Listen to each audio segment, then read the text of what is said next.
TX 821 is brought to you by your Texas Ford dealers. Ford is the best in Texas. By TXU Energy, the right things right now. Call 866-CALL-TXU today.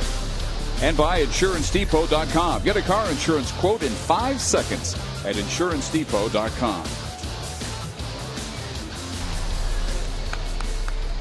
Last day of spring training in Surprise, Arizona for the Rangers, who have been picking up the pace of late. They've won their last 2. They've won 5 of their last 6.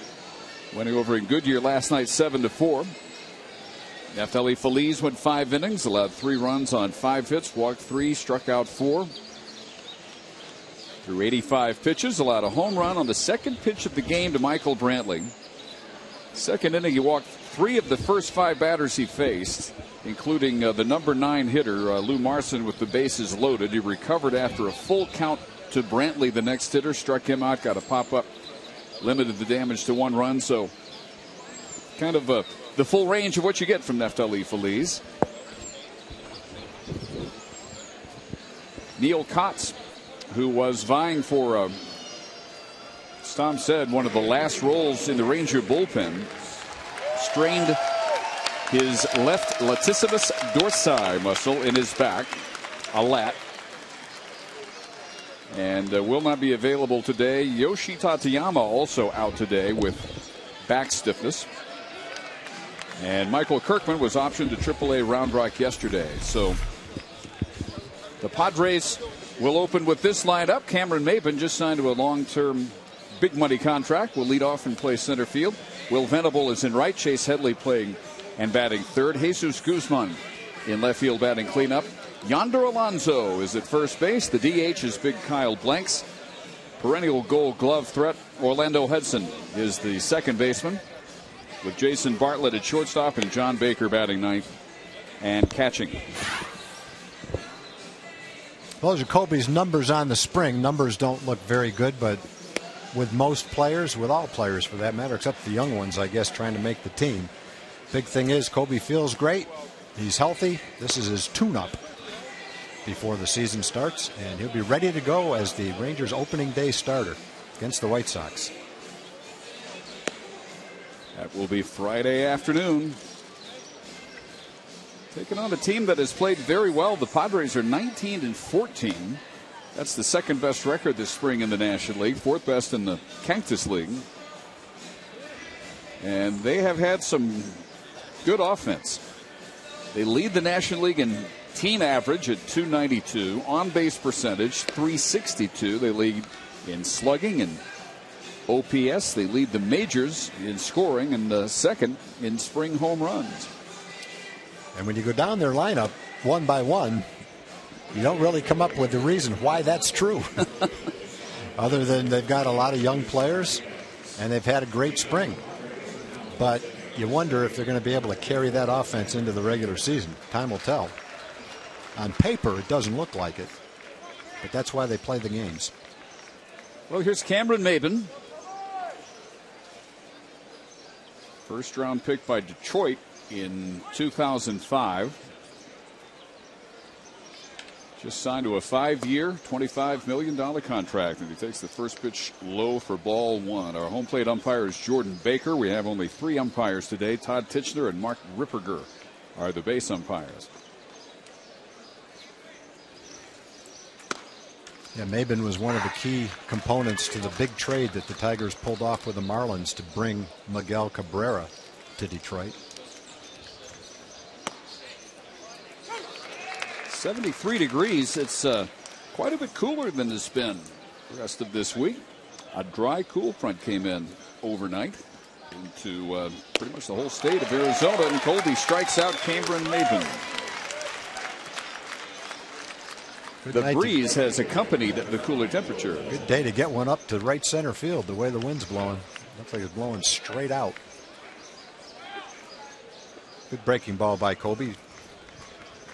Maben has walked more this spring than he has in the past, but he's always been a kind of leadoff guy that strikes out a little bit. Will Venable fouls the first pitch off. Kobe is throwing to Luis Martinez. Yorvi Torrealba was in the lineup until just a few minutes ago. He is a late scratch Jorvik took a lot of foul tips last night in the game in Goodyear against the Indians. Said he would play if it was a regular season game, but it's not, so he's not. And Luis Martinez gets an opportunity behind the plate. 0-2 to Venable. Venable hitting .345 this spring. The Rangers have been very happy with Martinez behind the plate. Watch out, watch out. Broken bat sails about 12, 14 rows up, and a lady covered up, and I hope she did not get hit by the sharp end of that bat. I'm afraid she may have. The way the bats are made now, it's just dangerous how that happens. We've seen this spring two bats helicopter right toward the pitcher, who's had to duck out of the way. You see him go into the stands time after time. And I don't know if it's the wood, the players, the way the bats are made with a thin handle and a bigger barrel. Whatever the reason, it's something that didn't used to happen, and it's very dangerous. Baseball has done studies on the different types of bats, what they're made out of. I don't know that they've ever come up with a finding on that yet, but when you see that happen, it certainly makes you feel like something should be done to make the bat safer.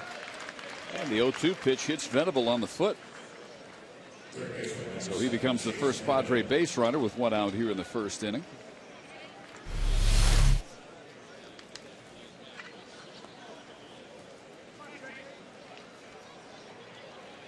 Right on the shin, just above the left foot.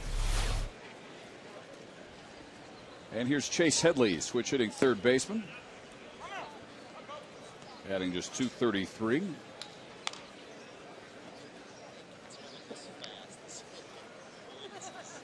Does have 3 home runs. Lots of Padres have had good power springs. Jesus Guzman is on deck, and there goes Venable, the throw in time to cut him down for out number 2. That's one of the reasons the Rangers have been impressed with Martinez. He's handled himself very well behind the plate. He'll go to AAA. When you've got Torrealba and Napoli, there's not a spot at the big league level. But if any time during the season the need arises for a catcher, the Rangers are very comfortable based on what they've seen this spring from Martinez. Elvis's job easy there. Just catch it and lay it down. Great throw. 2-0 pitch misses it. It is 3 balls and no strikes to Headley.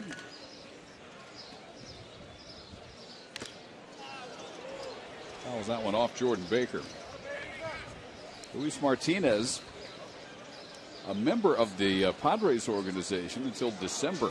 Acquired for a minor league pitcher. First 5 seasons all with the San Diego organization. So, battling some familiar faces. Under the eye of manager Bud Black. 3 balls and a strike to Headley. And after a hit batsman, a walk. After a strikeout of Maben to begin the first inning for Colby Lewis.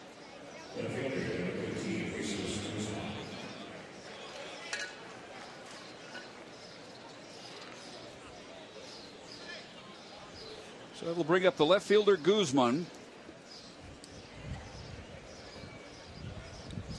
Originally signed as a free agent from Venezuela with Seattle. Made his way down the West Coast, moved to San Francisco in 2008 and to the Padres 2 years ago. And there's a strike at the knees.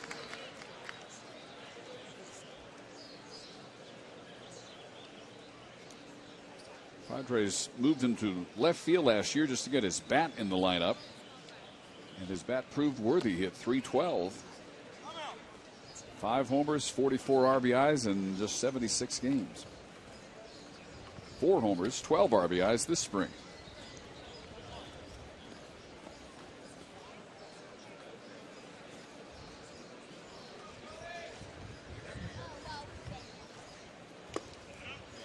And Colby misses again. 2 balls and a strike. Colby had no problems with Maben. He got ahead of Venable 0-2 before He hit him on the leg, then he walks Headley, and now working from behind the count to the Padres cleanup hitter. Hits that one past him, and it's 2-2.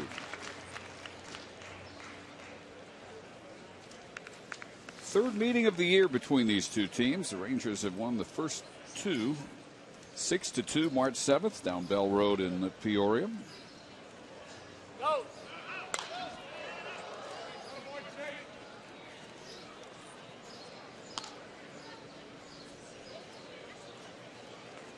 Big joke usually in spring training, not big joke, but it's always said every spring, the last game of the year is always the quickest game because everyone's in a hurry to get out of here, and the managers try to steal more often. Hitters swing 3-0. Probably not quite true, but we'll see if there's any truth to it as we watch this game. Guzman striking out on a pitch well out of the strike zone. So Colby fights a little control issue, but strikes out 2. Rangers coming to bat.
Bottom half of the first inning.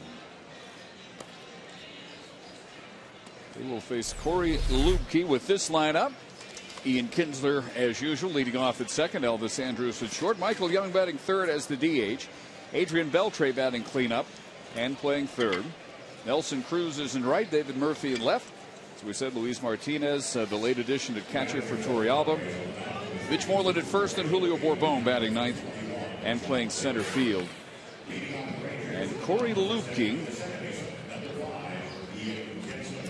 been a late bloomer for the Padres in the minors till age 26. Became a regular in their rotation in the middle of last season. Yeah, second straight time he's faced the Rangers. We saw him 4 or 5 days ago here. Pretty good fastball, changeup, slider. Rangers got to him a little bit in that ball game for 8 hits and 5 runs and just a little bit less than 5 innings, but he threw the ball pretty well. Rangers won that one 10-9, March 27th. Ian Kinsler swinging a very hot bat as spring comes to a close. 7-game hit streak, 11 of the last 12. Multi-hit games, 6 of those 12 games. 442 average.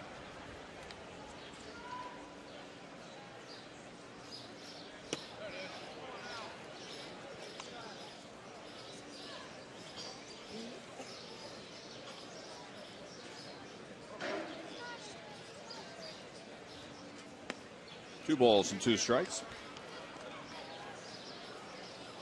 Lubke just had his contract extended. Options extend through the 2017 season.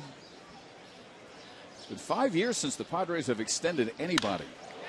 Starting to identify some core elements of what they hope will be their team of the future. And Kinsler flies out to Maben, who is in that group himself.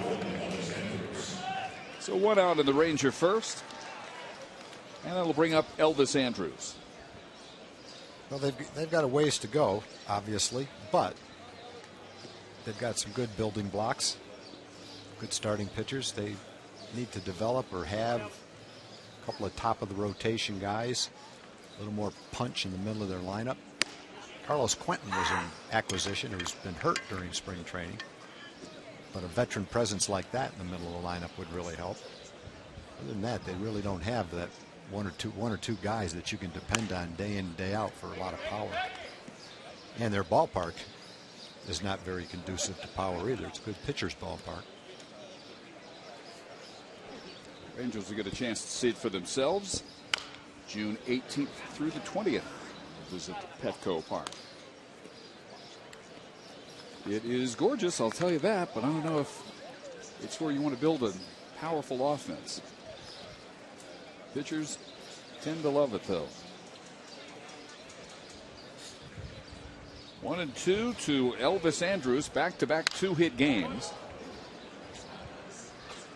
To get his average up near 390.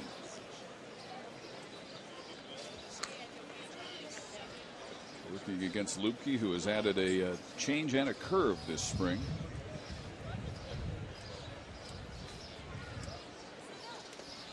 Drops that one into the dirt. 2-2. Lupke is 6'4", 206 out of Ohio State. 63rd pick in the supplemental portion of the 07 draft. Last year began in the bullpen. First start was his 30th appearance of the 2011 season. And sharply driven through the hole for a base hit for Elvis.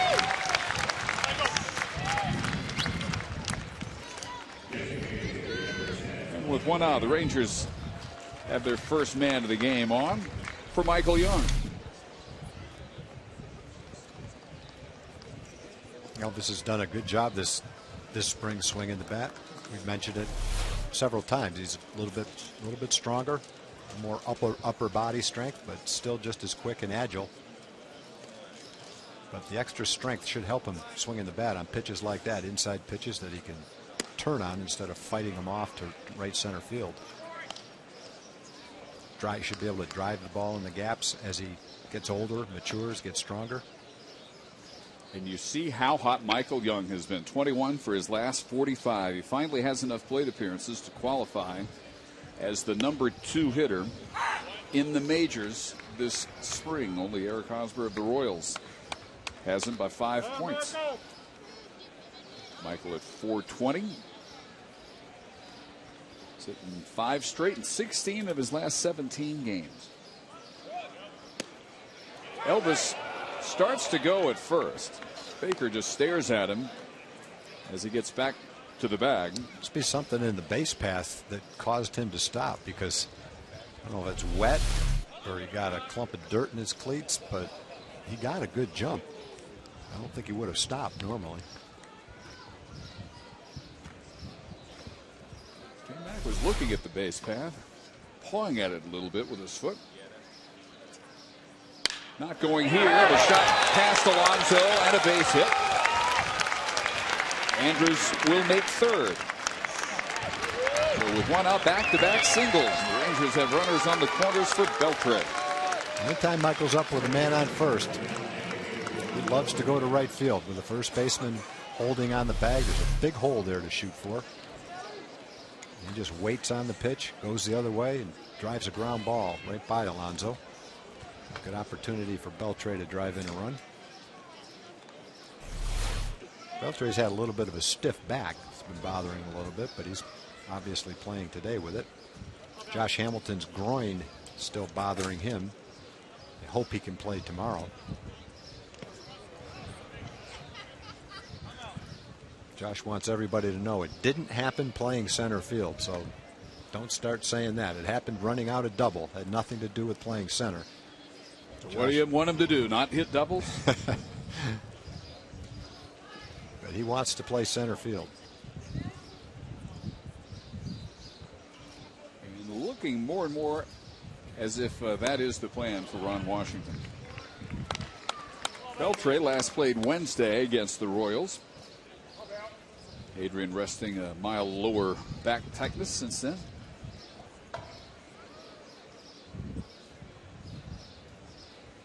Joshie has been without a home run this spring, but he has 11 runs batted in.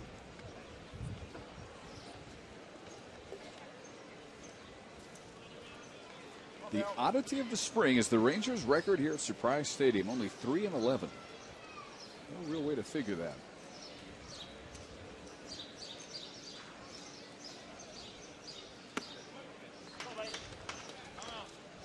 Two balls and a strike.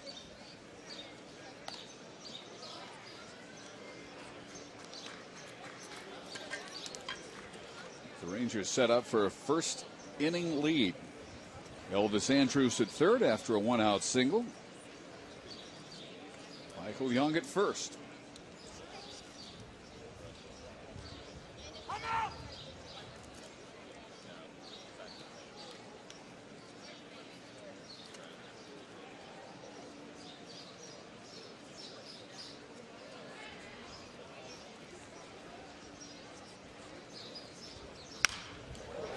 And that shot comes back foul, and it's 2-2.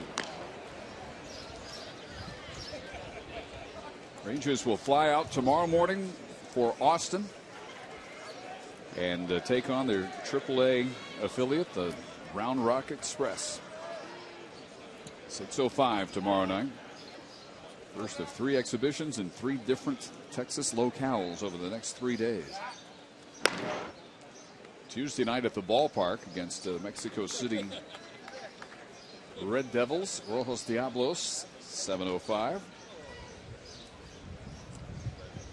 And Wednesday over in Frisco against the Rough Riders. Friday afternoon, it's the White Sox. Well hit to right field. Venable watches it go over his head. And Andrus trots home. Young around to third, an RBI double for Adrian Beltre, and the Rangers take a 1-0 lead. Well, that was a really well hit ball by Beltre, but at the same time, any kind of ball hit to right field is going to carry today. Very stiff breeze, and it's blowing basically straight out to right field.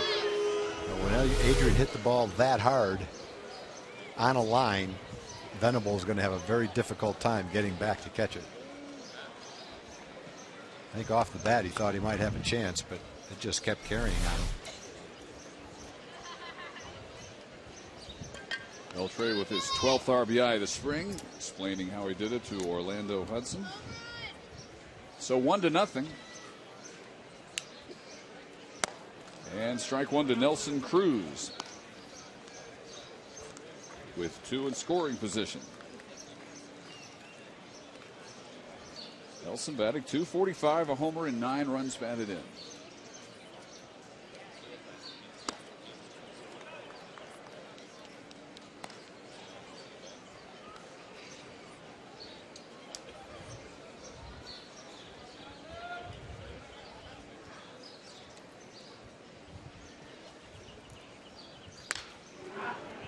Lupke to the plate, foul back, and ahead of Cruz, 1-2. David Murphy will be next. Just had a good up and down performance out of the lineup last night. 8 of the 9 starters had at least 1 hit and a 7-4 win over the Indians. And Cruz went around for out number 2.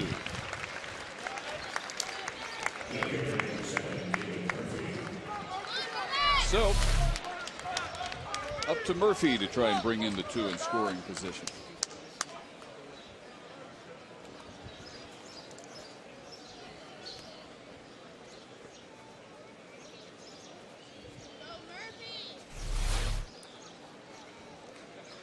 David Murphy has had a fine spring. His last 4 hits have all been for extra bases. This one comes in, it falls as a bloop single and brings home the 2 runs. Young and Beltre. One bagger does the job for David here. It's 3-0 Rangers. Yeah, as a hitter with spring training winding down, you say to yourself, man, I'd like to save that blooper for 2 RBIs for the regular season. Cruz been playing pretty deep in left field. Not sure if he got a great jump on that or not. Didn't matter where it was located. Not much he could do about it. So the Rangers send their 7th batter to the plate here in the first. with Murphy at first, and it's the catcher Luis Martinez. 12th round pick by the Padres, 2007, out of Cumberland University in Tennessee. Martinez, when he's had a chance, has scorched the ball this spring, hitting .385.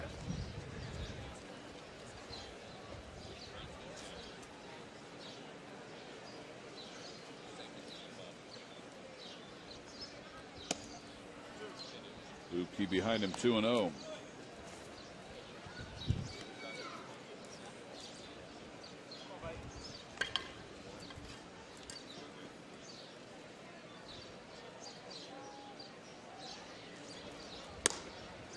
Not close with that one, 3-0. Yeah, a lot of pitches for Lupke this inning.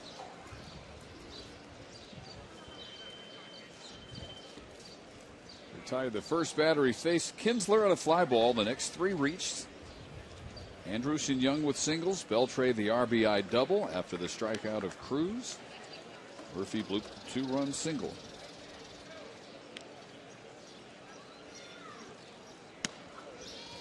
And he gets the 3-0 pitch over.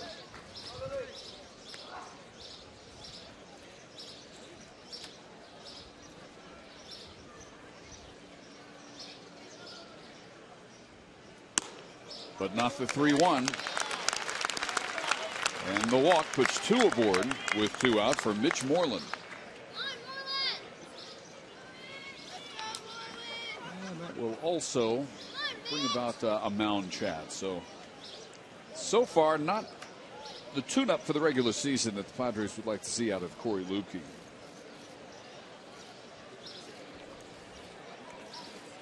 Ranger pitchers in their last outing before the season starts will have their pitch counts go down a little bit. Mike Maddox likes to have them have a couple of starts at 85 to 100 pitches, and then in their last start, pitch maybe 4 innings and cut it down a little bit as their tune-up start.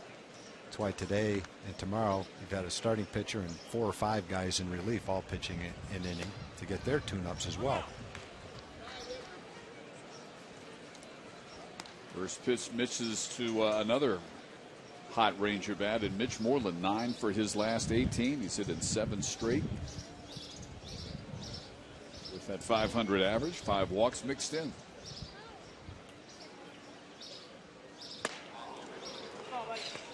Took a big rip at that one, 1-1. Yeah, Mitch is looking for a fastball right there, a little bit out in front of it.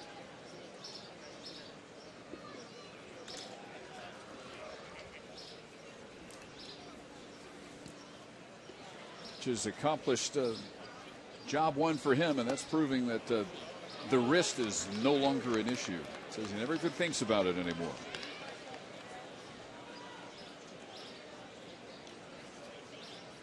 Injury that brought about surgery after the World Series.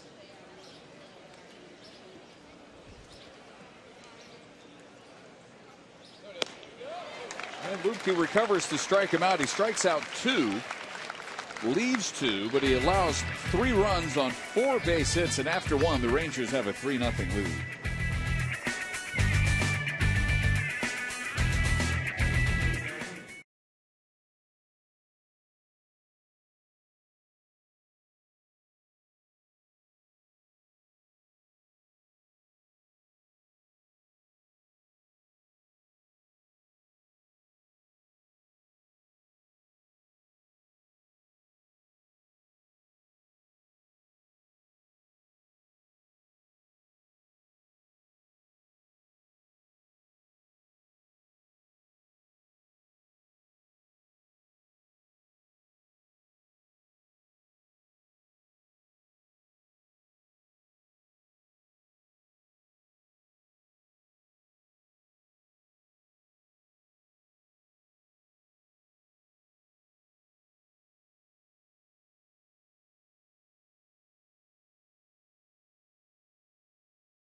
official online shop of the Texas Rangers with the largest selection of authentic spring training gear, including clubhouse caps and t-shirts, jerseys, sweatshirts, and more. Get set for spring at the official online source, the TexasRangers.com shop.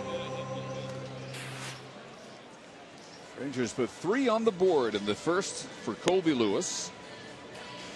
He will have the 5, 6, and 7 hitters in the Padres order here in the second, beginning with the first baseman Yonder Alonso.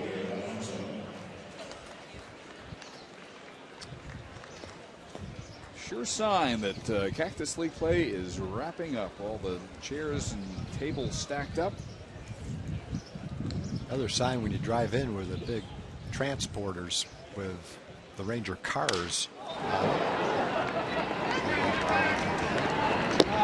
Flag down near the bag by the second baseman Kinsler. 1 pitch, Alonso's retired. They've taken the merry-go-round away. Oh boy.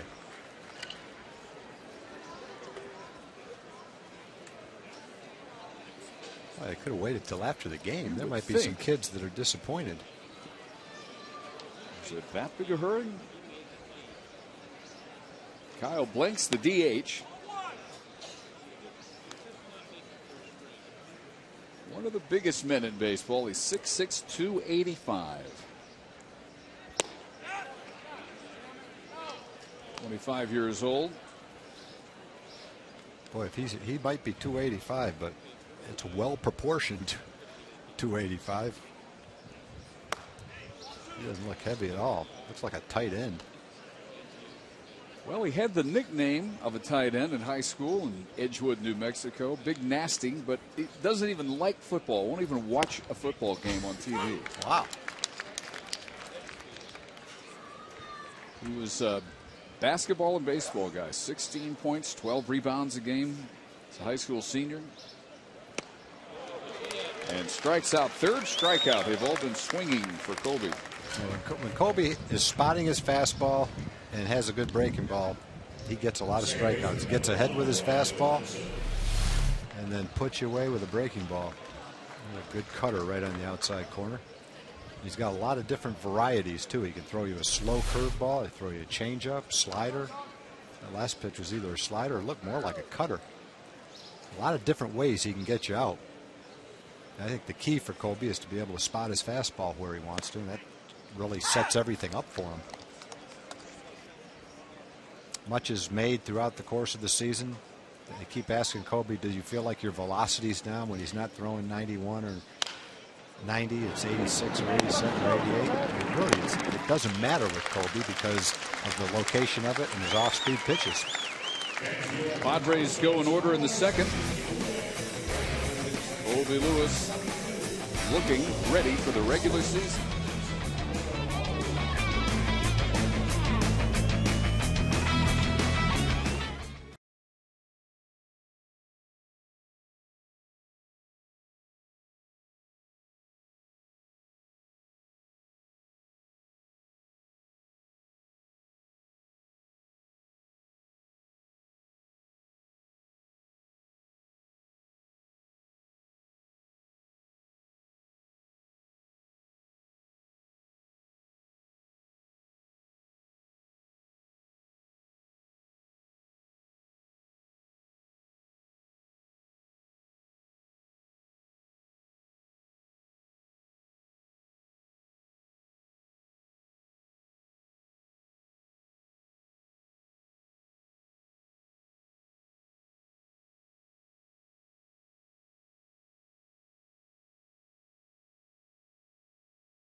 Texas Rangers baseball on TX 821 is brought to you by Sonic. It's new, it's better. It's the new Sonic Good. and by TrophyNissan.com. Wind picking up, just whipping out to right field.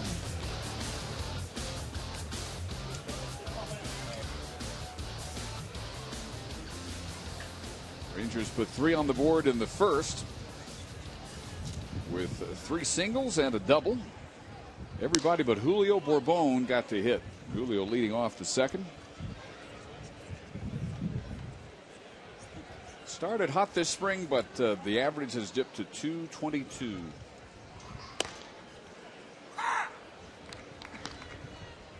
And he has answered a lot of questions about a couple of failed squeeze bunt attempts a few days ago.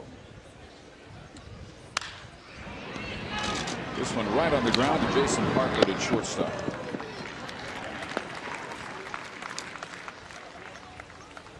But Julio's still with the team, so should still have hope. He'll be on Ron Washington's final list of 25. Yeah, I guess it kind of boils down to if Josh is the center fielder and David Murphy is the left fielder, then it stands to reason that Craig Gentry would be the 4th outfielder, a right-hand hitter, to play on the days where either Hamilton or David doesn't play. That leaves a spot, maybe one more spot, and the 2 guys that appear to be in camp vying for that spot would be Julio and Brandon Snyder, 2 entirely different kinds of players. Brandon Snyder's a right-handed bat who plays more third base, first base than outfield. Julio's more of a speed guy who plays the outfield. And I guess the question you have to answer with Julio is it better off having him as a 4th or 5th outfielder playing occasionally, or is he better off playing in AAA every day? Those are the kind of things the Rangers have to answer when they pick that last spot on the team. Who's going to get a chance to help the team more? Gentry's the 4th outfielder. He will always be the pinch runner.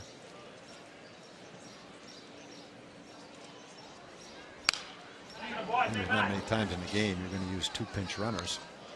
So would Brandon Snyder, for instance, have a better chance coming off the bench as a right-hand hitter doing the things he does?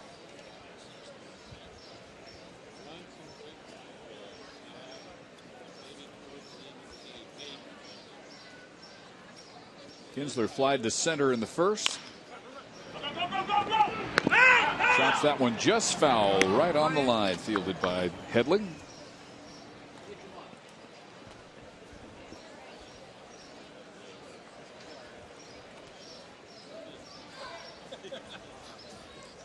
Padres will open against the LA Dodgers on Thursday at Petco Park, and Bud Black announcing that former Ranger Edinson Volquez will be their opening day starter. He'll match against Cy Young Award winner from Highland Park, Clayton Kershaw.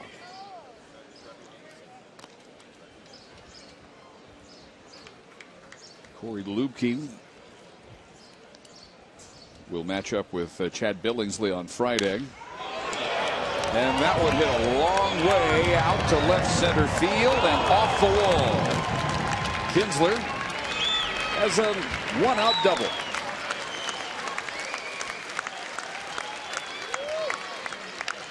Very close to his 6th home run of the spring. It's going to be a quick day for Ian.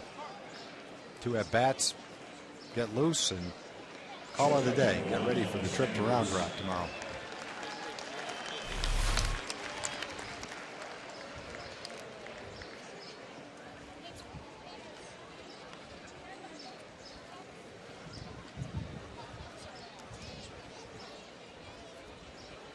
So pinch runner Alberto Gonzalez takes over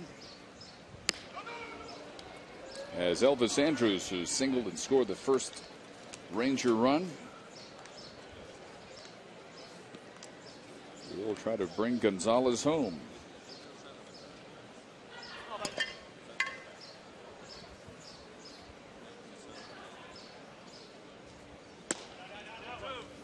Lubke continues to have trouble with the strike zone. He's only gone to a 3-ball count once, and that was to Luis Martinez.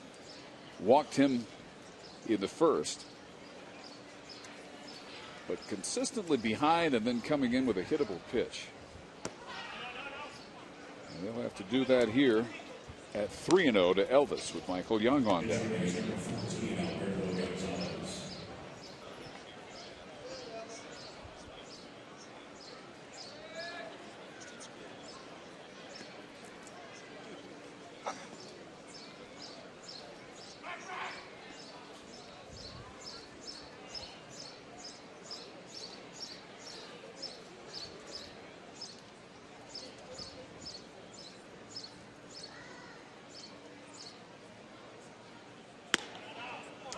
That one misses high, and a 4-pitch walk. Lukey's second walk. It'll be a quick day for Elvis, too, it looks like. Jurickson Profar takes over as the pinch runner for Elvis. Now will stay in the game at shortstop.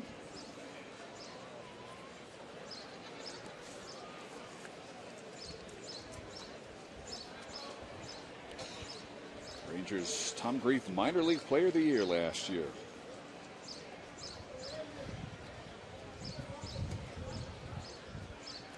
Michael drove a single to right on a 1-2 pitch. Pops the first pitch foul.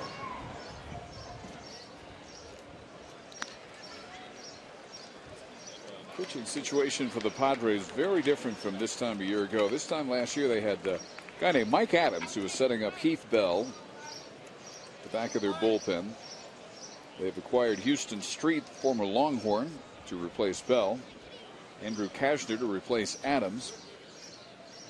Coming over from the Cubs for Anthony Rizzo. Clayton Richard, Dustin Mosley, Corey Lubke in the rotation along with Volquez, who came from Cincinnati in the Matt Latos trade.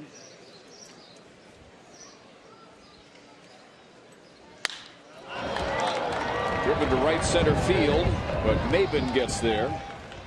And there's out number 2. It is deep enough for Gonzalez to take third.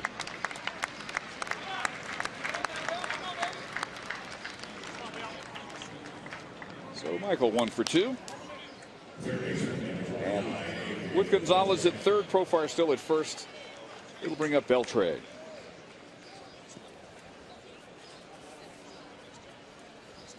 Adrian, first time up, worked a 2-2 count. Drove a double off the wall and right over the head of Venable.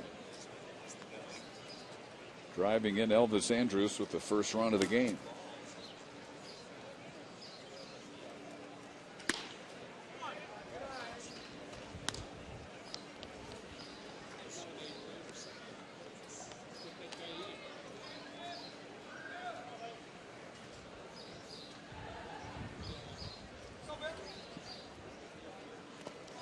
Again, not only behind, but that pitch gets behind Baker and allows Gonzalez to trot home, and it's 4-0 Texas. Yeah, Lukey just doesn't look comfortable. His body language doesn't look great. He's working pretty slowly. Looks like he's just struggling with his delivery, obviously with his command. He's trying to get it together.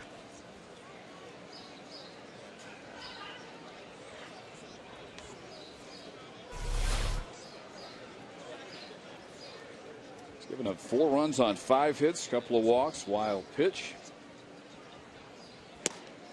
That one just in at the knees, and it's 2-1.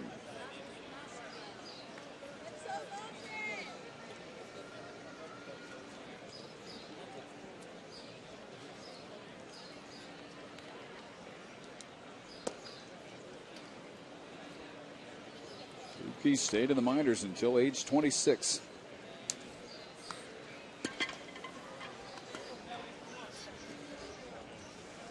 Moving to the rotation last year, he went 5-8. A good ERA, 3.31.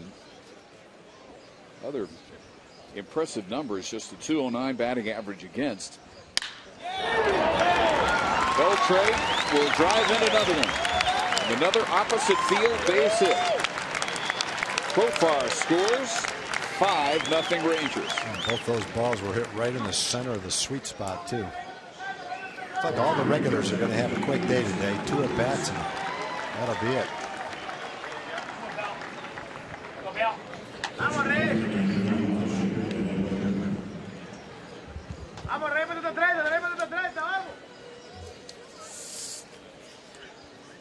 Christian Villanueva at first base. He takes over for Beltre.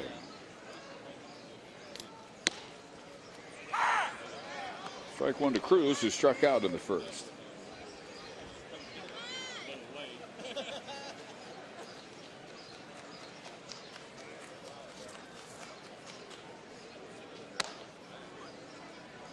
Solid line for Beltre. 2 at bats, a run scored, 2 hits, 2 runs batted in.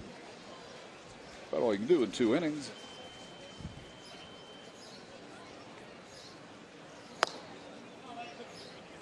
Lukey continues to labor. Yeah, Rangers are doing a pretty good job of laying off the off-speed pitches that aren't strikes. He's not getting them to chase. First time through the lineup, they might have chased a couple, but second time through the lineup, not many at all. There's a good changeup from Lukey.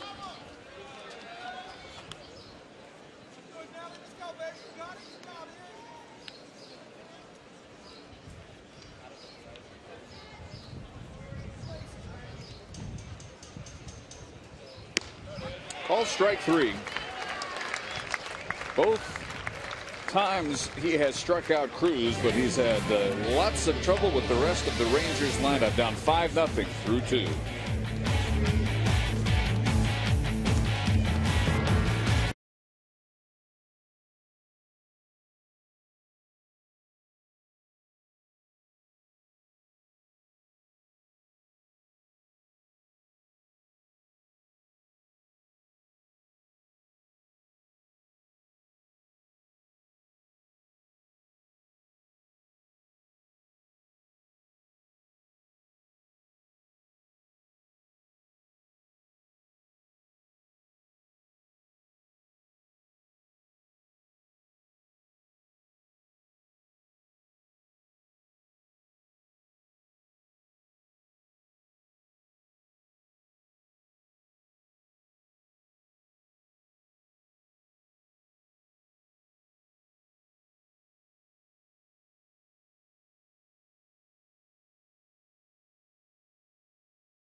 This collector's replica of the American League trophy. The first 30,000 fans will take home the excitement of our second American League championship when the Rangers take on the Chicago White Sox. It'll be a week from today, Sunday, April 8th at 7:05 p.m.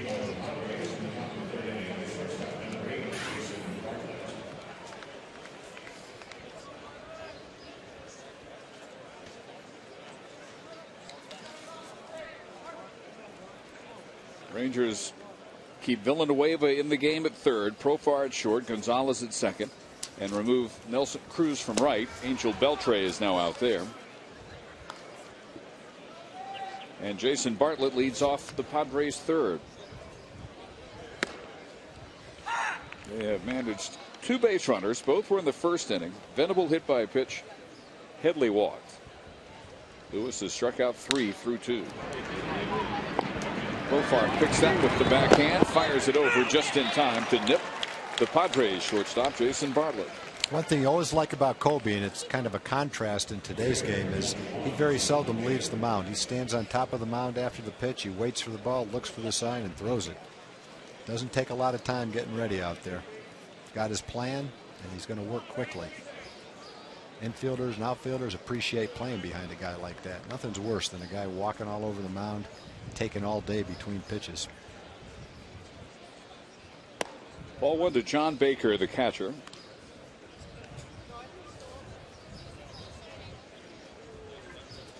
And a 4th round pick by Oakland. Cal Berkeley drives that one to the wall on one hop in left center field. And the Padres have their first base hit and 1 out double by John Baker.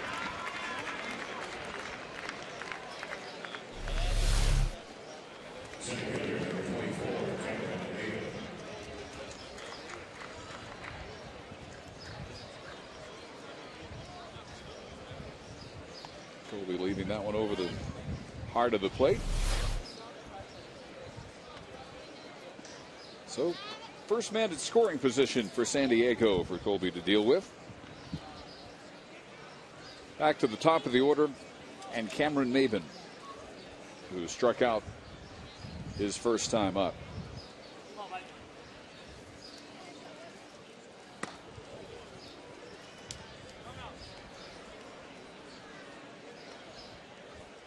Cameron Maben, in first grade, drew a picture book about wanting to play for the Asheville Tourists. He grew up in Asheville, North Carolina. That was the minor league team there. He was their bat boy at age 4, joining a fairly impressive lineup of other former Asheville Tourist bat boys. Roy Williams, basketball coach. Cal Ripken Jr. would headline the list. Wow. And the writer Tom Wolfe also filled that role.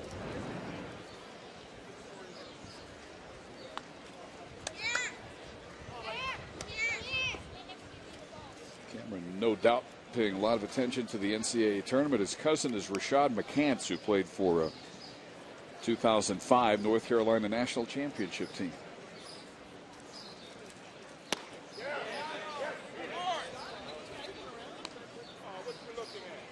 Looked as if he might have gone on that one. He held up. It's 2 balls and a strike.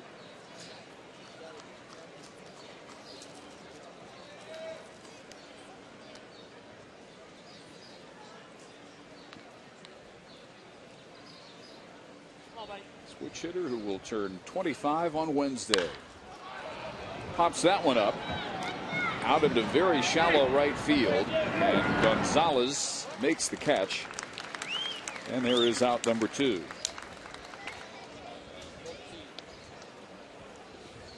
So Maben is 0 for 2. And with 2 outs, Lewis will face Will Venable.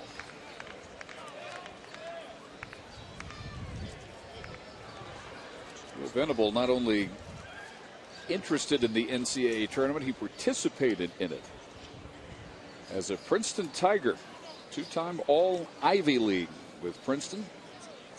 2005, they played Texas in the first round. He had 16 points and 8 rebounds. They lost.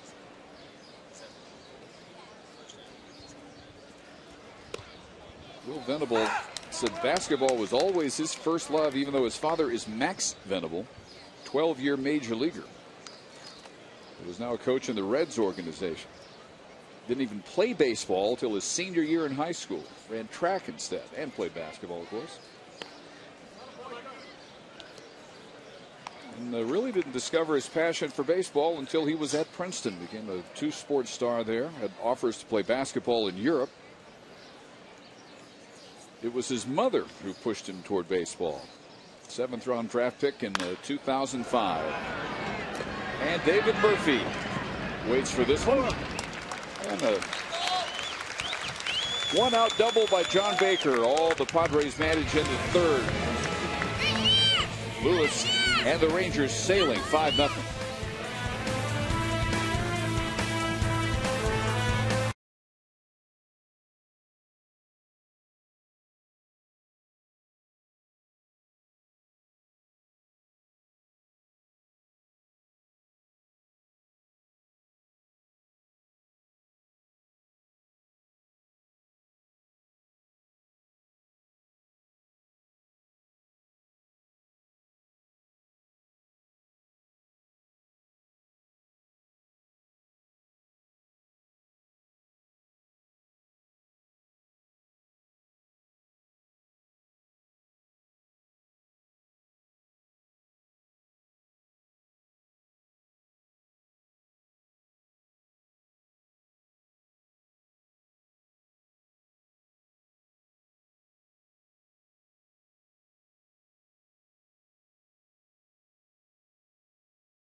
Hines, left-hander, is going to take over for the bottom of the third. Corey Lukey struggled through 2. He is their number 3 starter, and this is not how he wanted to wrap up his spring. 2 innings, 5 runs on 6 hits. He struck out 3, walked 2. And gives way to Hines here, who will face Murphy, Martinez, and Moreland, 6, 7, and 8 in the Rangers' order in the bottom of the 3rd inning.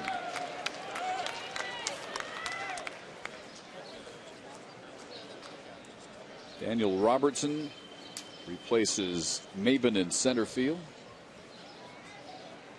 Jeremy Hermida is in right field, I think.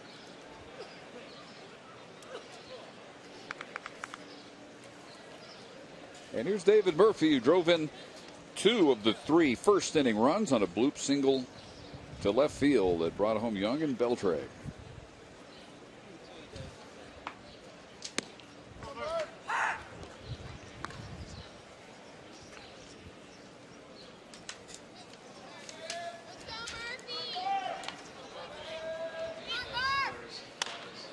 Checks the swing and makes it an easy play for Hines. Murphy 1 for 2.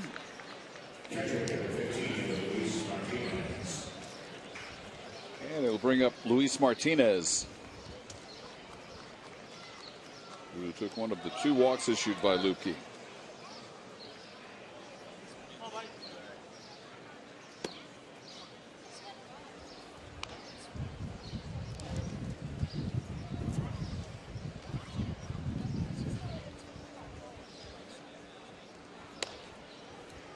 Just on the outside corner, 1 ball and 1 strike.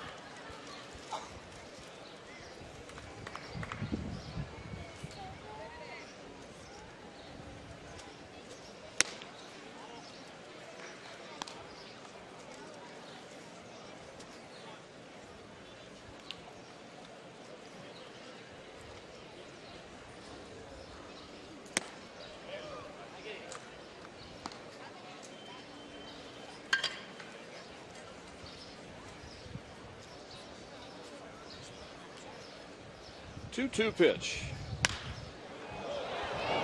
Some folks scattering.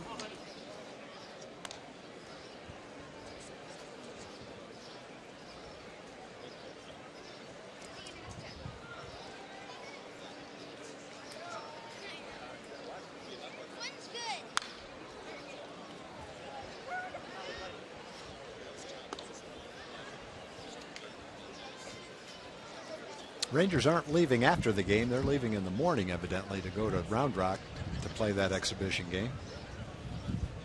And we're going to broadcast the game on Tuesday against the Mexico City team. Good breaking ball right there by Hines. Gets a strikeout. So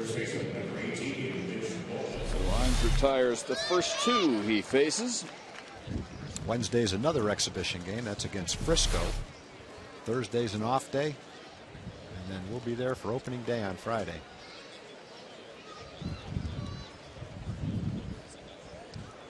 Rich Borland, a strikeout victim to end the first. Tried to end the spring with an 8-game hitting streak. 9 for his last 19.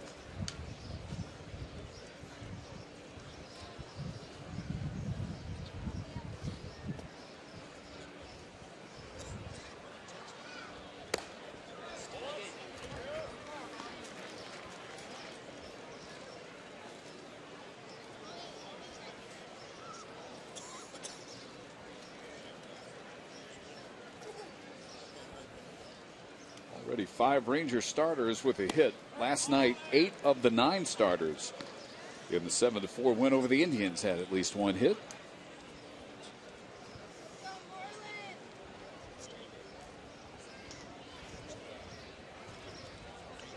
Four starters already out of this game. That is chopped to third.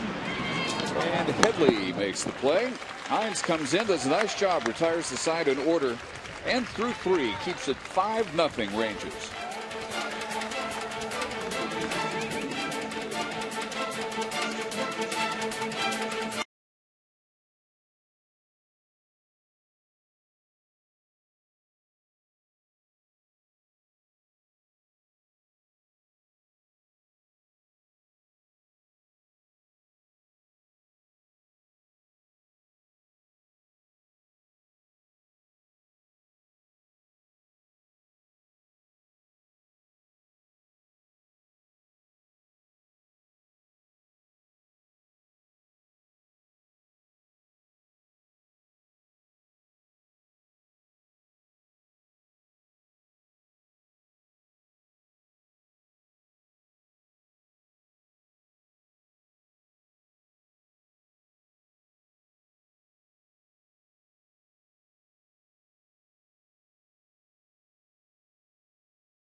Family packs are available for most Sunday through Thursday Rangers games in upper or lower reserve. You'll save up to 50% on 4 tickets, hot dogs, and Cokes.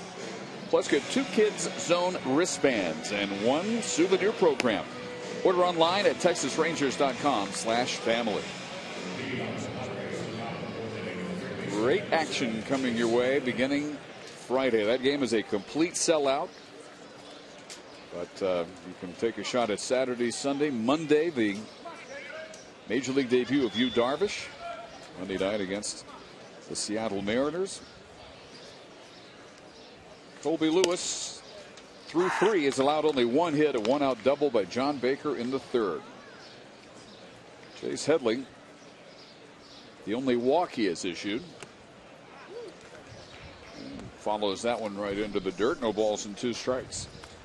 More changes for the Rangers. Mike Olt takes over at first for Mitch Moreland, and Brandon Snyder in left field now for David Murphy. Most of the Rangers starters have been throwing the ball well, very sharp. Derek Holland gave up some runs the other day, but felt great, threw the ball great. Matt Harrison's been strong almost every start out. Kobe very happy with the way he's throwing, and results are great today. Yu Darvish the other day had his best outing by far. 6 innings, 11 strikeouts. The only one, I guess, that hasn't been sharp yet is Neftali Feliz. He missed a start because of a minor injury, and he's thrown 5 innings in his last 2 starts, but hasn't been exceptionally sharp yet. Headley is Lewis's 4th strikeout. Guzman struck out his first time, and he puts this one up on the hill in right center field. His 5th home run of the spring.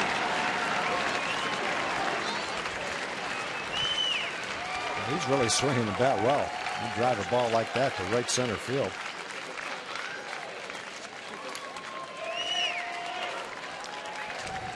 He puts the Padres on the board, makes it 5-1.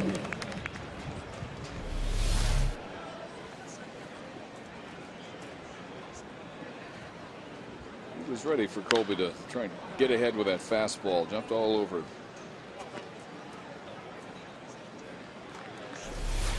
So here's Yonder Alonso. He grounded to second.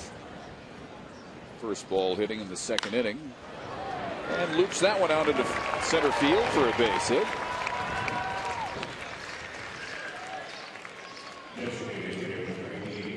So a little uprising by the Padres here in the 4th.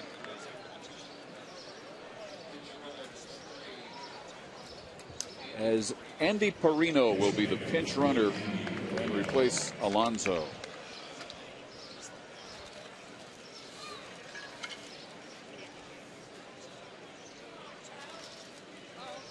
So Yonder leads 1 for 2.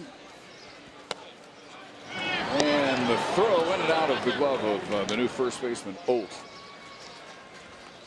Yeah, Olt is a very good third baseman. He was drafted out of the University of Connecticut as a third baseman, but with Beltre signed to a long-term contract, they're going to give him an opportunity to learn a different position. Not that he won't play third as well, but it won't hurt to learn how to play first base just to make yourself more versatile. Very good prospect, though, both offensively and defensively.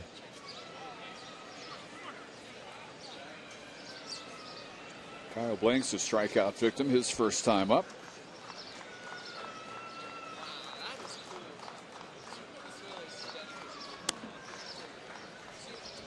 Lewis has not been behind in too many counts.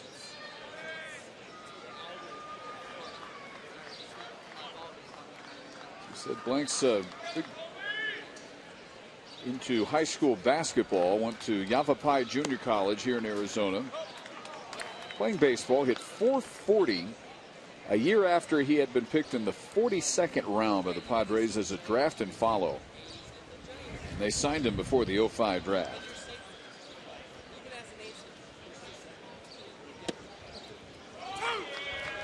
He thought that was low and away. Jordan Baker raises that right hand. It's a full count. Blanks the DH today. Line drive into left in front of Snyder. That one falls for the 3rd straight Padre hit. So Perino down to second base. And after the strikeout of Headley, home run, single by Guzman, Alonso, and now Blanks. Pretty good pitch. Looked like a slider down and away. Hit it off the end of the bat.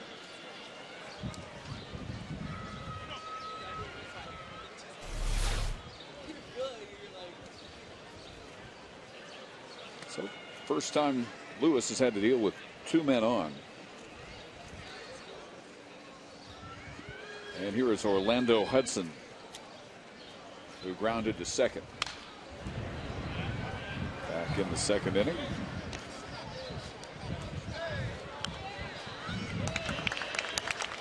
Into the Padres as a 2-year free agent after time with the Dodgers.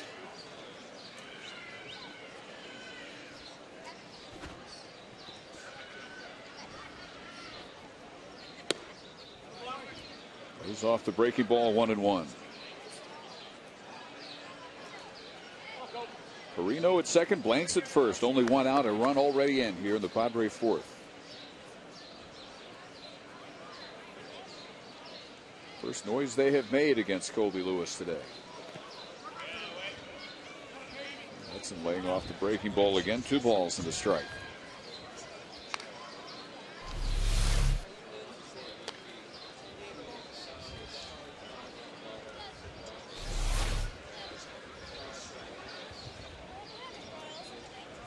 Luis Martinez behind the plate as a late addition to the Rangers starting lineup. Yorvi Torrealba sitting it out after taking a lot of foul tips in the game last night against the Indians. Said if it was a regular season game he would play, but it's not. So he's just trying to get the body ready for the regular season. 3-1 pitch now coming to Hudson. And that's a base hit. They will hold Perino at third, and that loads the bases. 4 straight hits for the Padres here in the 4th inning. The Padres went pretty quietly in the first 3 innings, but you've already mentioned, Dave, that they're one of the leaders offensively in spring training baseball. So they're putting together some hits now in the 4th inning, showing you why.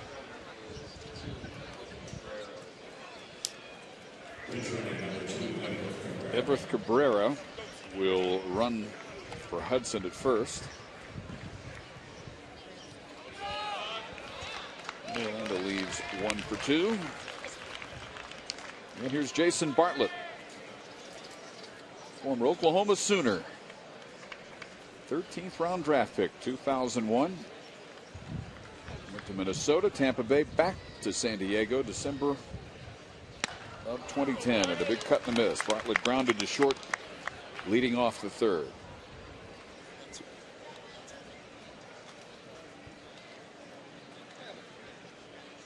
Turned to the Padres as a free agent with a deal with an option through next year. This one will be a Profar out at second base, but the throw wide to Holt at first. No inning-ending double play, and a run scores. Perino comes home. That should have been a double play, and Profar was a little confused on whether to flip it to second base or take it himself. And that's one, as he gets more experience, he'll know just take this himself. He's almost right on the bag right here. You don't even want to think about throwing it. Just come across the bag and throw it. But I think the indecision and then the fact that Gonzalez wasn't sure what he was going to do led to the errant throw. But that's one that's got to be turned right there. So 5-2. Blanks moves up to third. Bartlett aboard on the fielder's choice. And here is Baker, who doubled his first time up.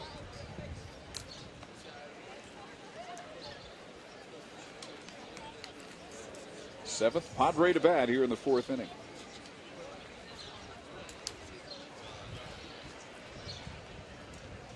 It's a good learning experience for Profar, who's going to be a terrific player. And that kind of play, as you're catching that ball, you're yelling, "I've got it," letting the second baseman know he doesn't have to come anywhere near the bag. And you just take one step, come across the bag, and fire a strike to first base, and it's a routine play. Line to center, but Julio Bourbon hasn't played Just right. Padres get 2. They get 4 straight hits, and they leave 2, and it's 5-2 Texas.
Ball on TX821 is brought to you by Whataburger, proud to serve it hot and fresh 24 hours a day. And by Toyota of Dallas, your Toyota connection.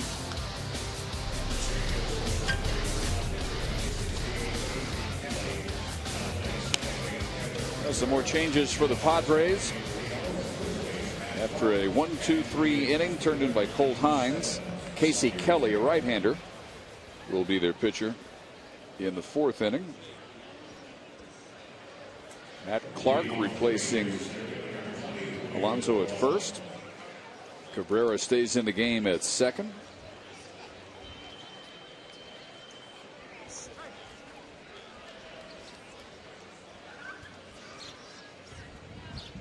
See the numbers for Casey Kelly this spring.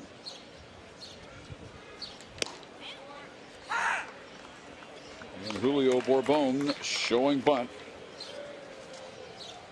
First time up, he grounded to short. Kelly came over in the Adrian Gonzalez trade from the Red Sox, where he was a #1 draft choice, big prospect. Two-way guy, shortstop pitcher.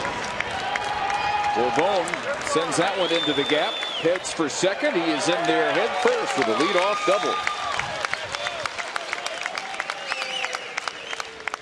Julio showing off his speed.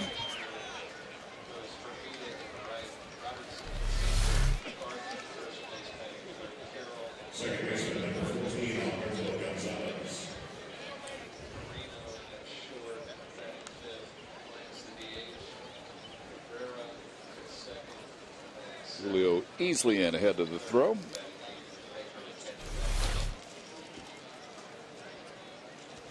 And here is Alberto Gonzalez batting for the first time after replacing Ian Kinsler. After Ian's double in the 2nd inning.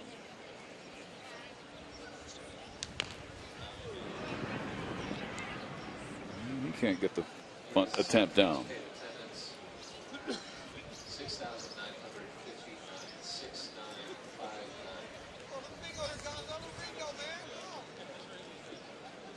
Ron Washington and Bud Black both pulling just about every starter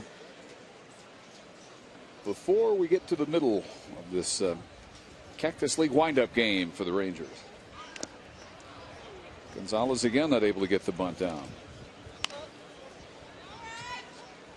Well, when decisions aren't made, all the little things count. And you've got a man at second. Gonzalez is trying to get him over to third base. He's missed the first couple of times. Now with 2 strikes, see if he can hit a ground ball the other way and get him over. Gonzalez from Maracaibo, Venezuela, 28. Tried to.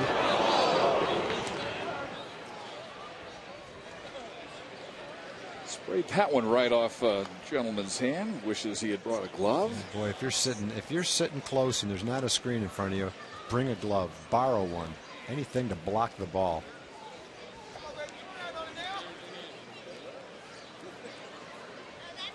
Tried to be good-natured about it, but that stings. You can block it with your hand, but you might just deflect it with your hand and it's going to hit somebody else. Bring a glove. At least you can either catch it or knock it down.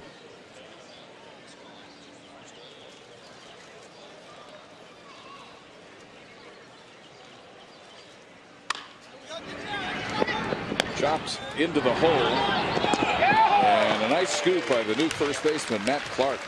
Very nice play all the way around. And on the play, Bone does go to third base. Andy Perino now at shortstop for Bartlett. Makes this play in the hole.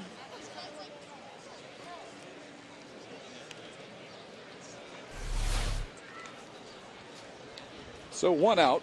Infield is in. And here is Profar. See his numbers at Hickory last year. He was so impressive. And the squeeze is on and he bunts it foul. Giving him a chance to execute a play.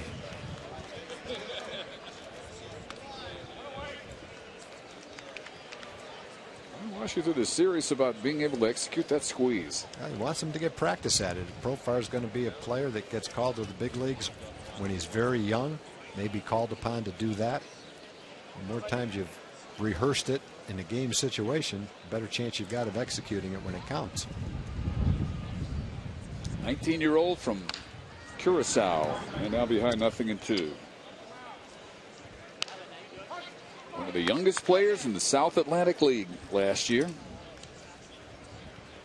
And the MVP in Baseball America's Low A Player of the Year. 12 homers, 65 RBI, stole 23 bases. On base percentage of .390. Baseball America voted as the best defensive shortstop, best infield arm.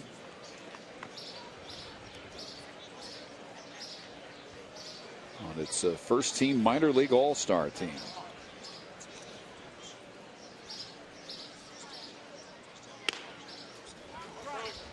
Takes the breaking ball away, 1-2.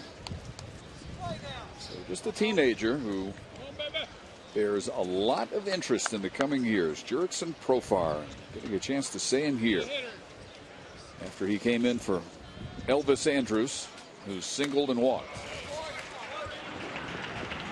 Throw by Baker down to first. And that completing the strikeout. And Dusty Brown will bat down the DH spot. Number 3 in the Rangers order. And Michael Young has the rest of the day off. Michael singled and scored in the first and flied to center field in the second.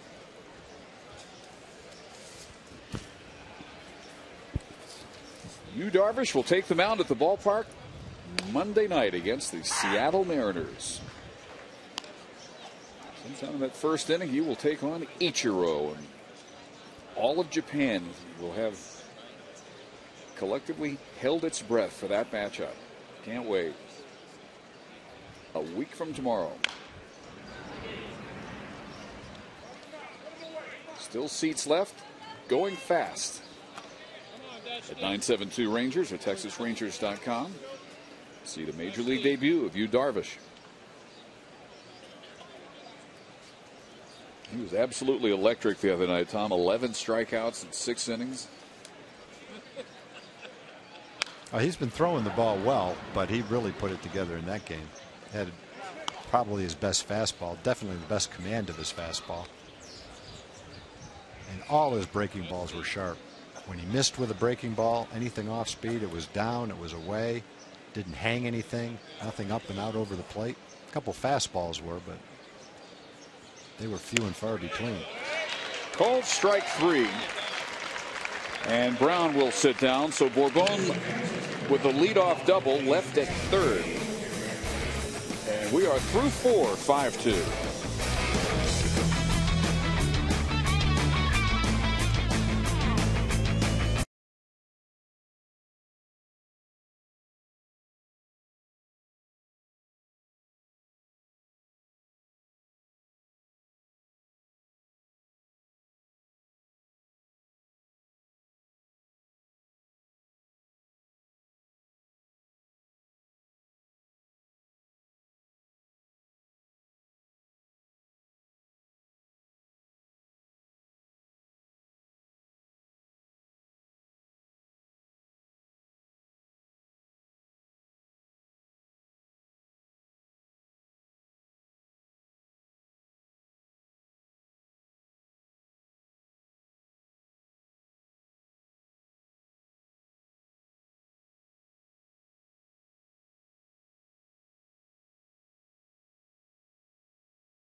And Gold Glove winner Adrian Beltre doing what he does best, hitting home runs. Sponsored by Medical Center Arlington.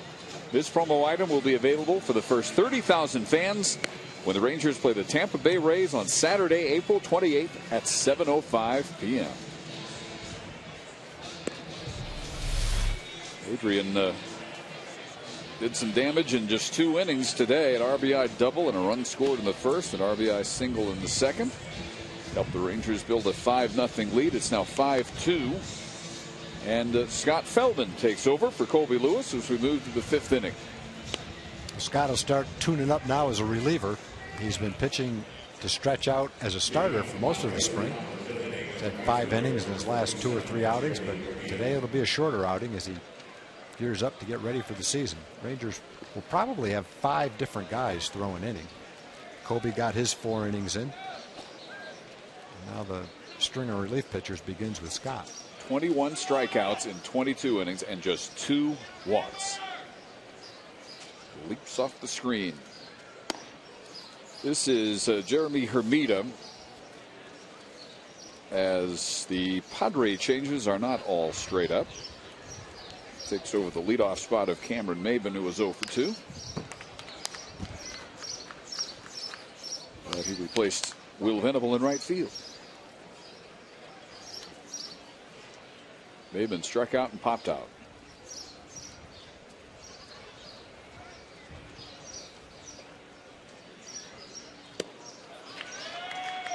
Good breaking ball by Feldman.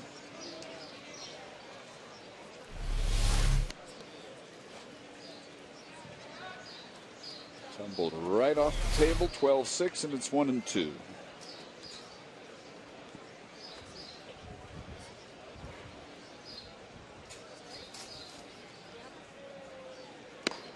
Call, strike 3. That sinker, 2-seam fastball, starts it out inside a little bit, and it just moves back enough to catch the inside corner. Hermida thought it was going to be inside, but it came back and ended up being a strike. Scott is just about back where he was before as far as the movement on his sinker goes. His cutter, his curveball, I think, is better now than it's ever been before. And his changeup is making progress, too. This is Daniel Robertson.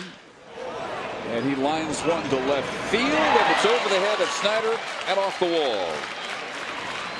And a 1-out double for Robertson. Brandon Snyder hasn't played a lot of outfield, and it seems like every time he's out there, he has a tough ball hit right at him. With a line drive by Robertson, the ball's going to jump pretty well today, hit directly over his head. Just can't quite get to it.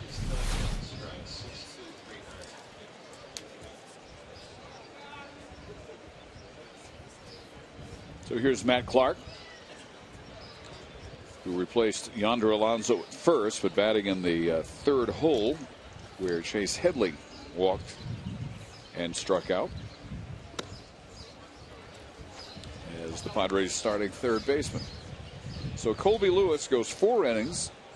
He allows 2 runs on 5 hits, struck out 4, walked 1. Hit a batter through 62 pitches, 39 for strikes.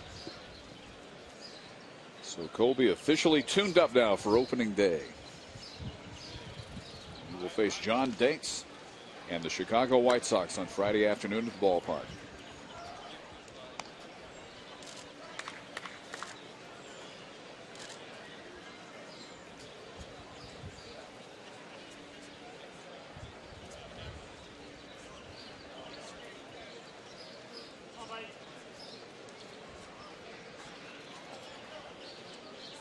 Many years, Scott Feldman spring would be good enough for a spot in the rotation. A lot of teams, a lot of contending teams who would love to have a Scott Feldman in their rotation. It's just how deep the Rangers are this year. That one stays high, and now behind Clark, 3 balls and no strikes.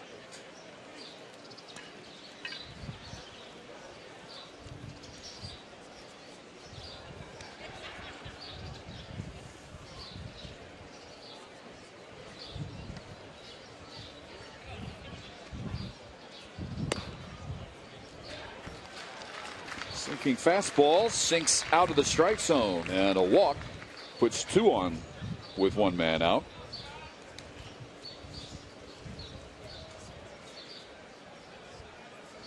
And brings Mike Maddox out for a chat. Luis Martinez to the mound as well. And Sawyer Carroll will be the batter in the cleanup spot where Jesus Guzman struck out and homered. One out homer in the 4th. Triggered a 2-run Padre inning. And was the first of 4 straight hits allowed by Lewis. He recovered to get a fielder's choice and a line drive out. Turned it over for Feldman here in the 5th.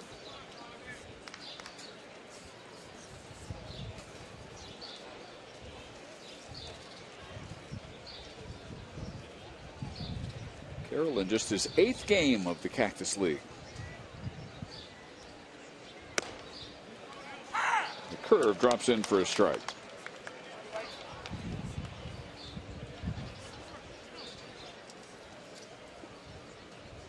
Looks like Robbie Ross will be the next pitcher for the Rangers. He's warming up out in the bullpen.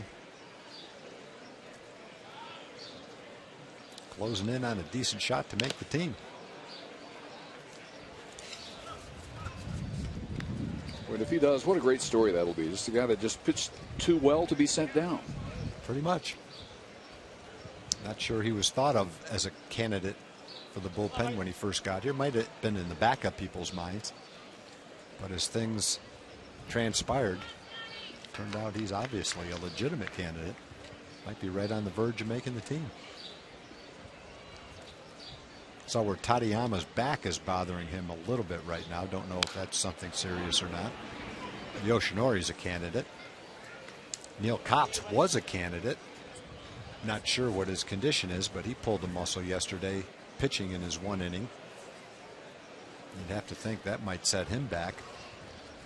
Mark Lowe, Uehara, both of those guys you would think would be on the team. 2 veteran guys. They haven't had great springs, but they're veteran guys with a track record.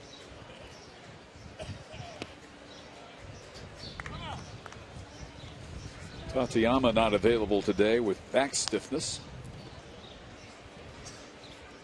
But really, of all the candidates, Robbie Ross has had the most success.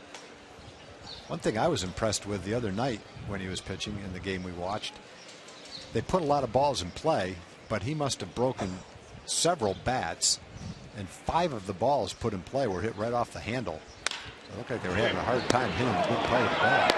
This one is chopped to Gonzalez, to Profar, to Oak, for a 4-6-3 double play. And that does it for the Padres' fifth. Scott Feldman keeps it 5-2 Rangers.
Baseball on TX 21 is brought to you by Texans Can Academy. Right off the car, not the kid. And by the Really Big Sales event. Real deals, big inventory. Now at your Honda dealer. Casey Kelly with the first pitch. Ground out by Christian Villanueva. Took over third base for Adrian Beltre a couple innings ago.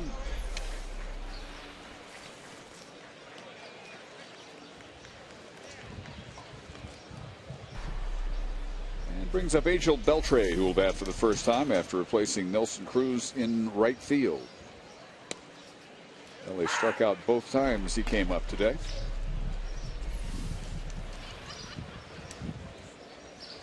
Angel hitting .250 for the spring.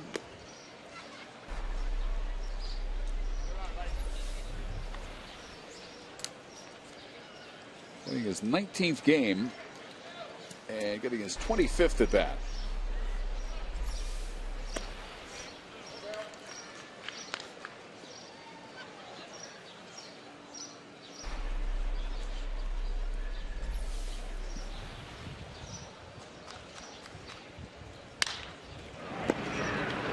Bounces that one to third. And it becomes out number 2. Vince Belnome is now at third base. Having replaced Headley.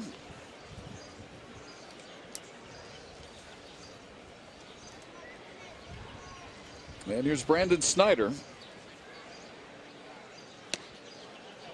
Foul tip on the first pitch. He replaced David Murphy in left field. Murphy had a 2-run single in the first.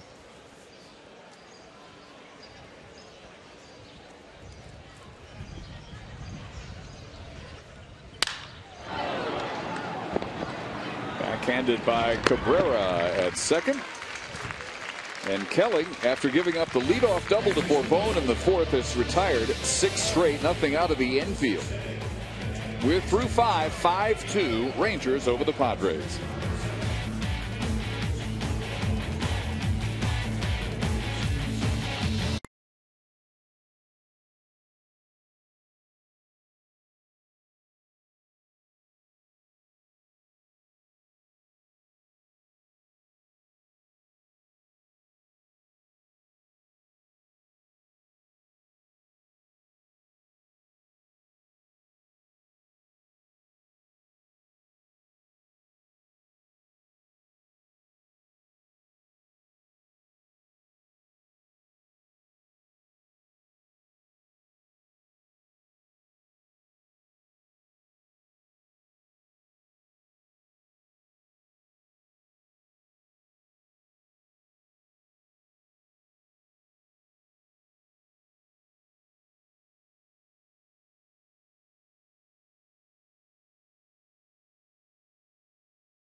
First Saturday game of the season this weekend against the White Sox. The first 30,000 fans will receive a 2012 calendar commemorating the 2011 season. Compliments of Michaels, and all fans will enjoy the American League Championship ring ceremony before the game.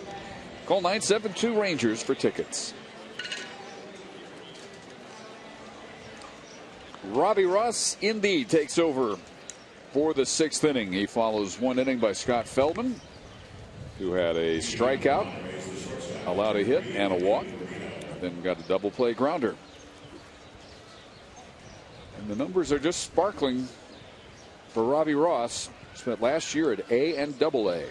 Well, you see a lot of pitchers trying to make teams older than he is without the same amount of poise. He wastes no time, goes right after the hitters, works quickly, throws a lot of strikes, and has good movement on his pitches, whether it's a slider that he throws or his fastball that sinks. It doesn't seem, at least the games we've watched, that the hitters get the ball off the good part of the bat frequently against him. Just 22, 5'11", 185.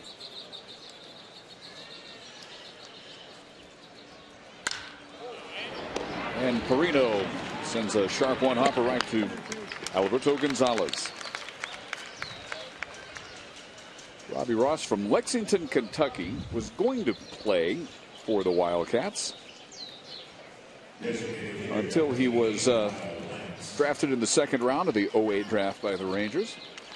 A Wildcat fan, he says, not a psycho fan, not going to lose his mind about the team in the NCAA tournament, now in the finals. But he knows a lot who would fit that description. A lot of his friends at home. Kyle Blanks has struck out and singled as the DH. He's had a lot of weak contact. He's also had his share of strikeouts, just about a strikeout per inning. That hard breaking ball that he just threw to Blanks is one of the reasons he gets it. Throws it down and in, and then comes back and just paints the outside corner with the same kind of pitch. Sits down Big Nasty.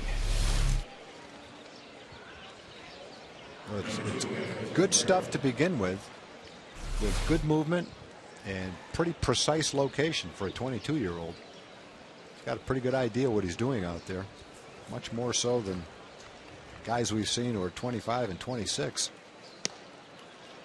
Strike one to Everth Cabrera.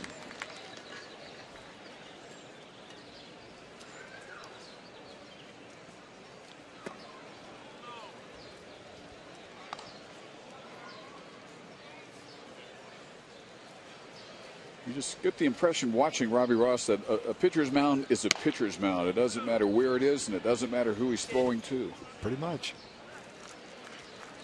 Doesn't walk around a lot either, just like Colby Lewis.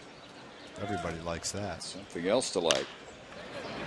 He will not be able to get the chopper, and the throw in time from Villanueva will finish a 1-2-3 inning. Robbie Ross that might have almost got it. Been the icing on the cake for Robbie Ross right there. Might well. One more good inning. Retires the side in order, middle of the 6th, still the Rangers by 3.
Off a 1-2-3 inning with terrific play turned in by Christian Villanueva, his third baseman. Yeah, it looked like it was going to drop over Robbie's head right here for a base hit. Then out of nowhere comes Villanueva to move right in with a strong throw and make the play. That was a good play by Villanueva. Holt with the stretch at first, bang bang, just in time to get Cabrera.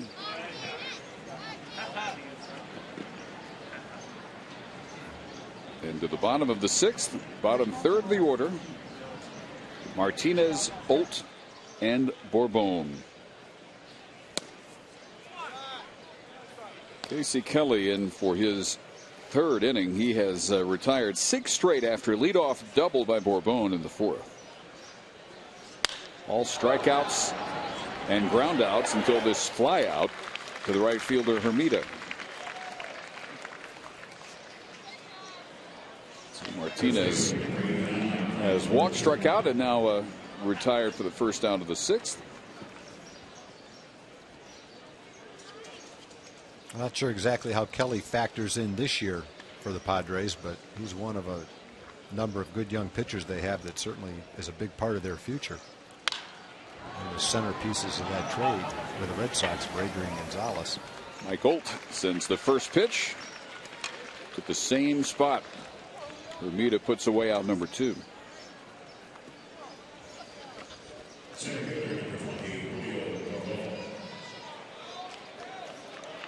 So 8 in a row retired, and here's Bourbon,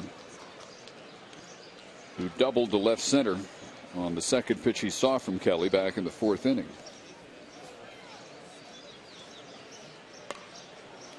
Still trying to get that bunt down. No one's gotten a bunt down today. There's been a lot of attempts, but no one's been able to do it. Gonzalez tried a couple of times. Profar had an opportunity for a squeeze play. Got a tough pitch, though. It was quite a ways away from him. And Bourbon bunting for a base hit right there. Julio had a nice line drive his last time up into left center field for a double.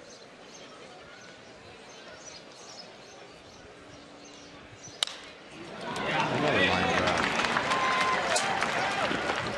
2 for 3 afternoon for Bourbon. I got to think Bourbon's going to be running right here.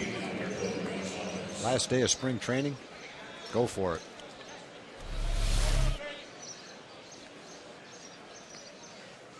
You're not running now, when would you run? Exactly. He's aboard with 2 outs. Alberto Gonzalez grounded to short his first time up.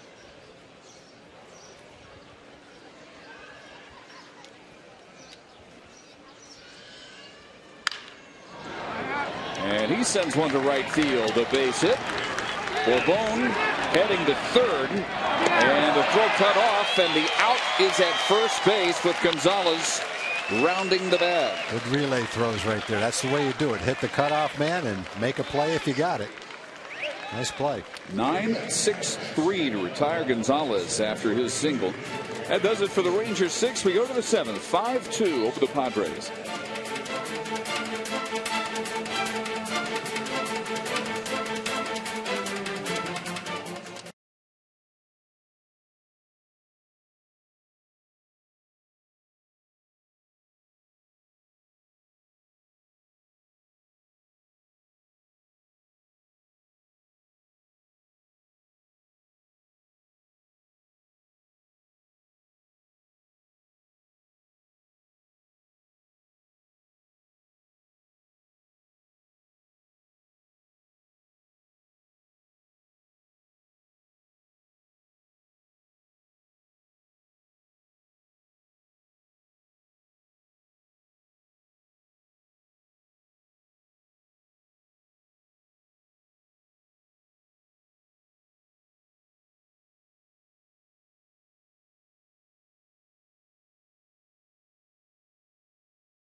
Club at Rangers Ballpark overlooks center field, providing an unparalleled view from the lower level.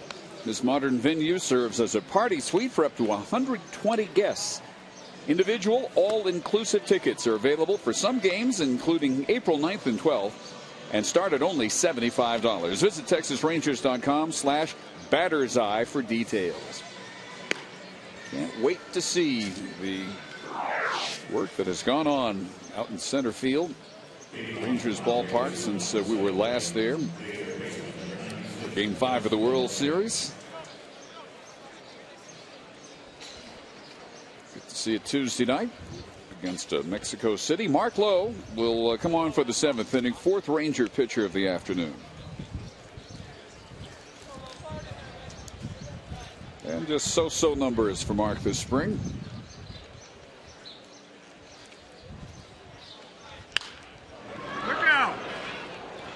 Follows another glittering 1-2-3 inning turned in by Robbie Ross. 2 groundouts and a strikeout.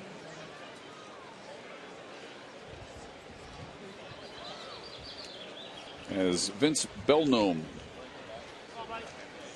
who took over for third baseman Chase Headley a couple of innings ago,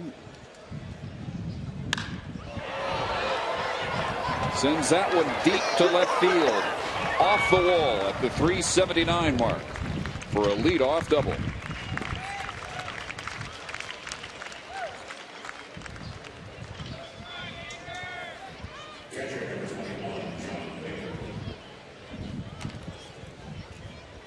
So not a good start to this outing from Mark Lowe. Belnome gets a pitch up, drives it to the opposite field.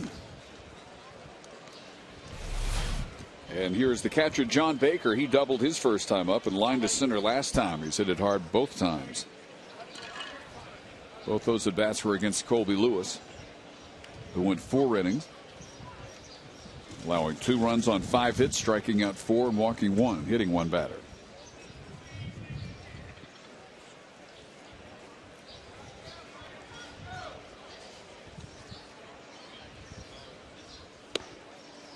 Feldman worked a scoreless 5th, working around a double and a walk.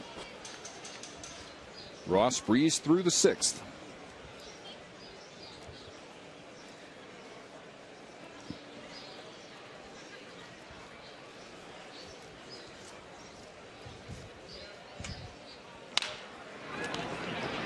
Slow chopper to Gonzalez. And the out moves the runner to third. Belnome now 90 feet away. As the Padres get back to the top of their order, and Jeremy Hermida.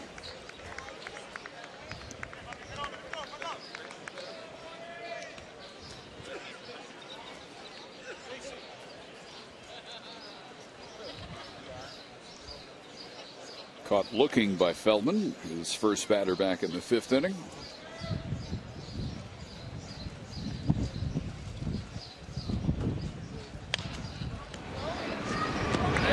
Coming home for the out on the slide by Belnome. The play turned in by Villanueva.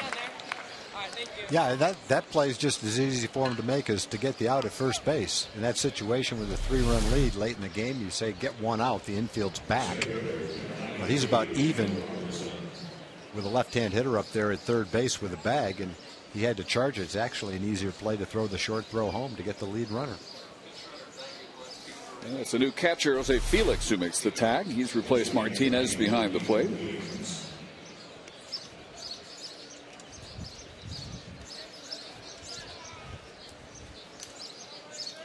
So 2 outs. Hermida at first on the fielder's choice, and here's Daniel Robertson. They got a pinch runner at first. I can't see who it is. That's really going for it in spring training when you have 3 different guys playing the same position.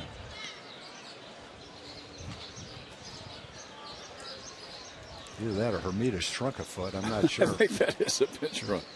Let's go with your first instinct.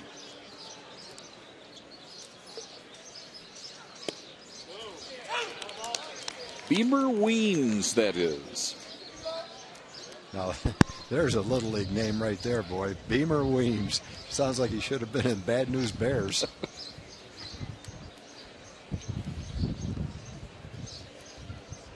Here's Beamer with an 0-2 count. And now ball to Robertson.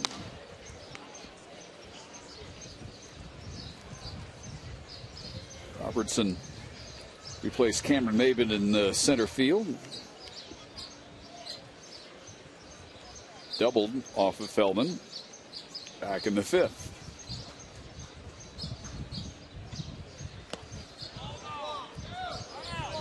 And lays off the breaking ball, 2-2.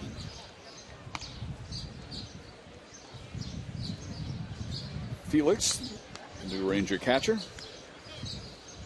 Orvi Torrealba, late scratch, a little banged up from some foul tips last night. Nothing that would keep him out of a regular season game.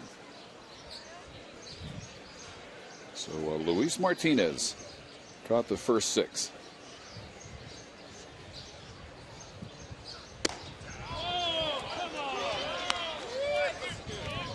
Three and 2 to Robertson.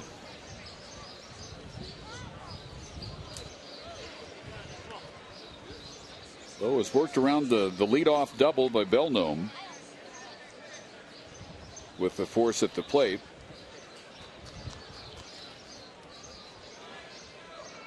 Trying not to extend the inning with a walk. And he gets a call, strike 3, and that takes care of Robertson. The Padres in the 7th. Stretch time for the final time in 2012 at Surprise Stadium. Still 5-2 Texas.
Rangers baseball on TX 821 is brought to you by Sonic. It's new, it's better, it's the new Sonic Good.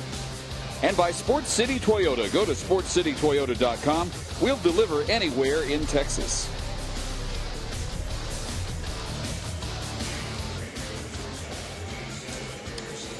You've got your saguaro cacti, you've got your prickly pear right there, and you've got 6,959 inside Surprise Stadium. Dave Barnett and Tom Grieve, bottom of the 7th. And the Rangers getting 5 runs in the first 2 innings off starter Corey Luebke.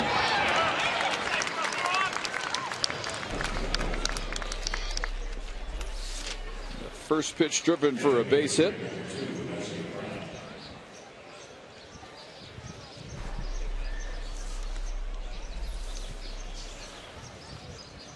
Jurickson Profar, who struck out his first time up.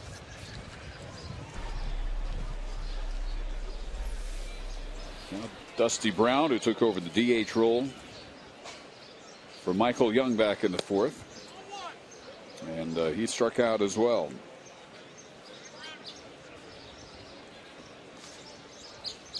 Padres have a new catcher, Miguel Del Castillo.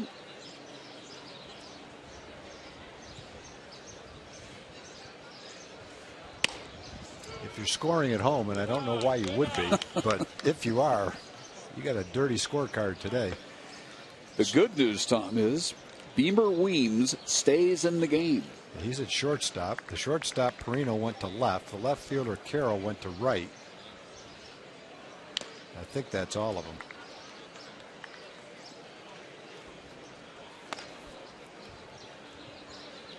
So if you want to know your changes, there they are.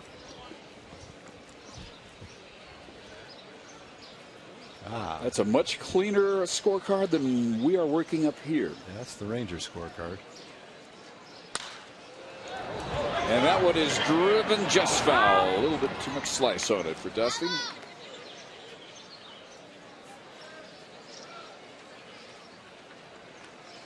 Profar was almost all the way to third by the time that one finally came to rest. So 2-2. Brown, a minor league free agent, signed in November, 29, 9th pro season.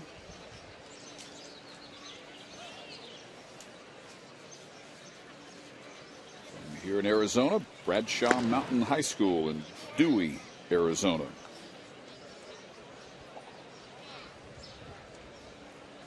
Profar with speed at first base. Rangers have out hit the Padres today 10-7. 6 of those hits coming in the first 2 innings, along with all 5 of the runs against Corey Lubke. There goes Profar. The throw by Del Castillo in time.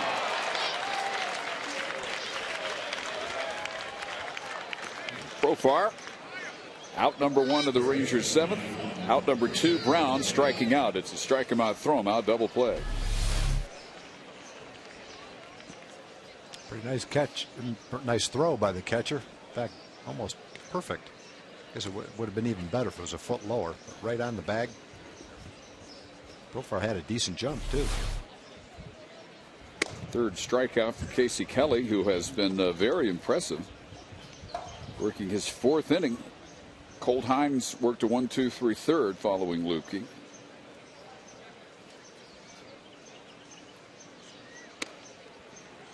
Two balls and no strikes to Villanueva. Grounded short in the 5th. Made a couple of nice plays at 3rd. Nipping runners at first and at the plate. In on his 5th, 2-1.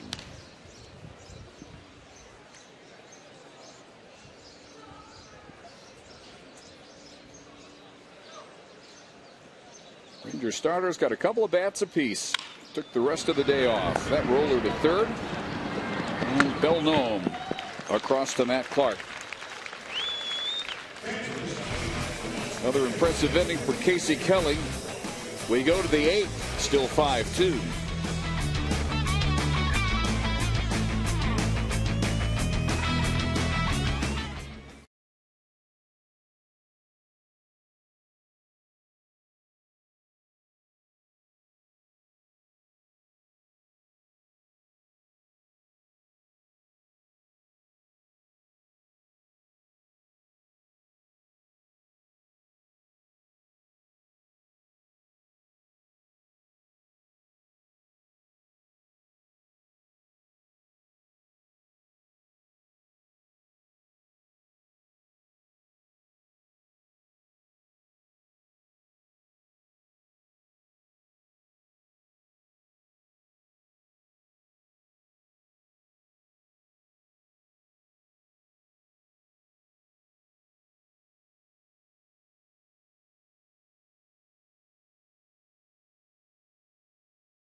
Their white home uniforms from 1974 when they take on the Angels May 12th at 12:05.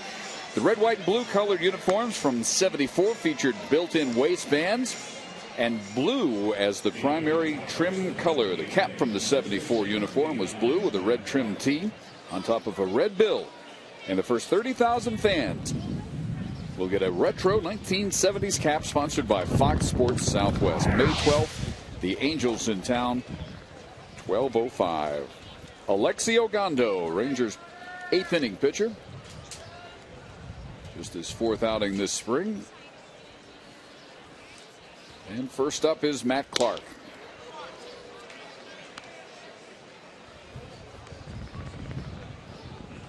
Washington having to break the news the same day to Scott Feldman and Alexi Ogando that they would open in the bullpen, both hoping to be starters. So both took it well, took it as pros. Matt Clark takes that one out to right field, and it's 5-3. That's the ultimate wind-blown home run right there. That thing got up in the air. There's no way that was coming back.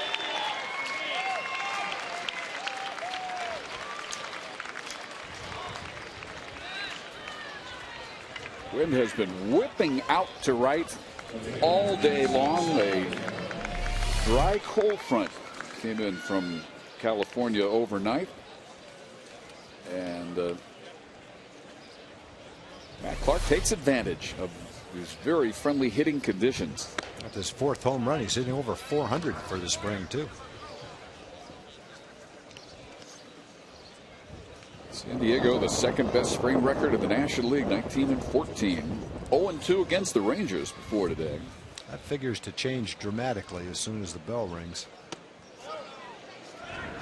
They are not your pick to click in the NL West. Not my pick.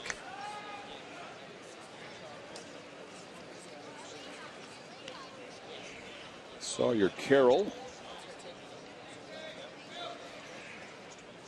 who is now in right field. 3rd different Padre right fielder today for Bud Black. We appreciate that. And all his non-straight up changes. But at least he got Beamer Weems in the game. That makes it all worthwhile.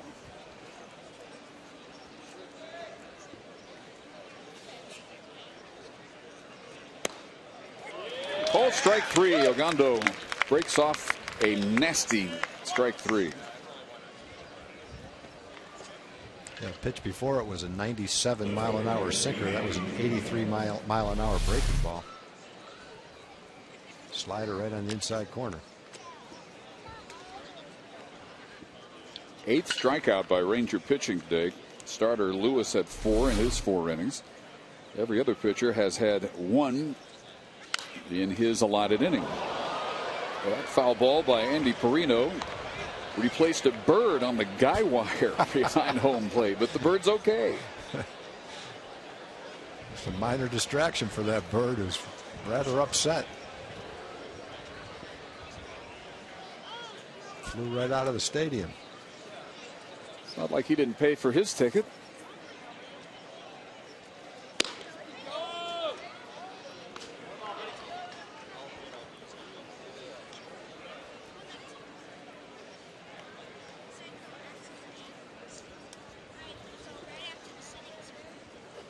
Padre team has been the best of the National League teams offensively this spring.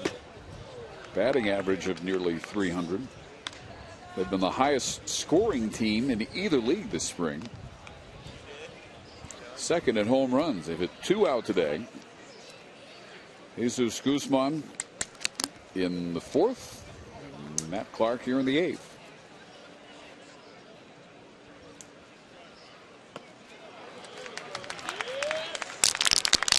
Back-to-back strikeouts. Perino following Carroll.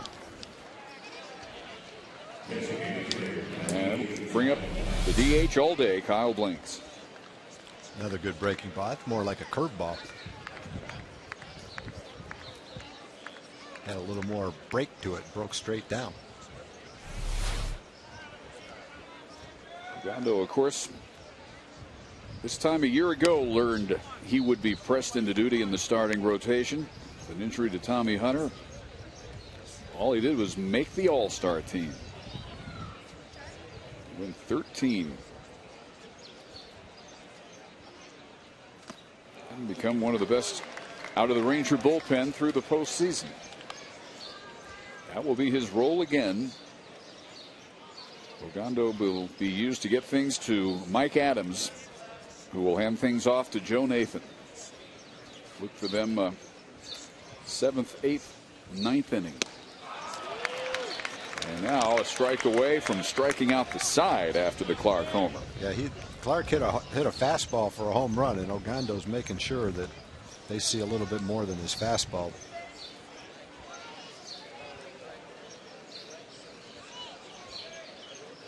Wow, that's a nasty slider right there. Carroll, Perino, and Blanks all sit down after Clark goes deep to make it 5-3.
Five-3 Rangers with Angel Beltre to lead things off. He'll be followed by Brandon Snyder and Jose Felix.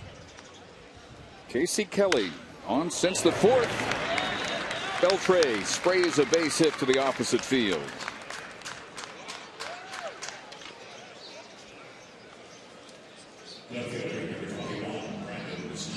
Fifth hit allowed by Kelly, but he has been unscored on.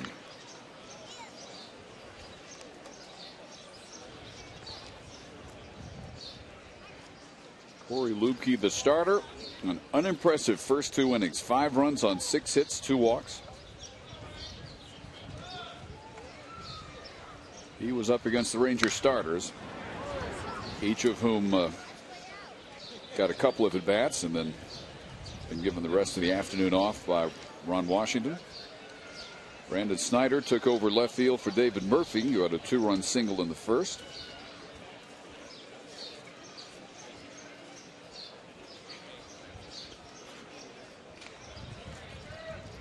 Most productive bat among the Ranger starters today, Adrian Beltre, who had an RBI double and a run scored in the first and an RBI single in the second.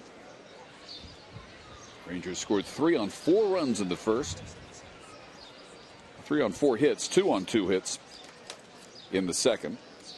And then Colt Hines for an inning and Casey Kelly the rest of the way have held the Rangers scoreless.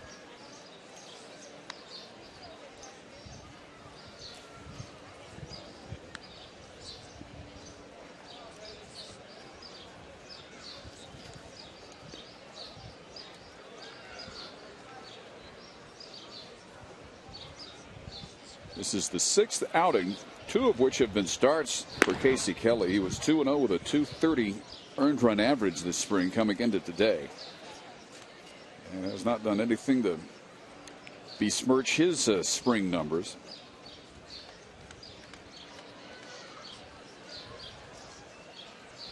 Trying to keep this a 2-run game.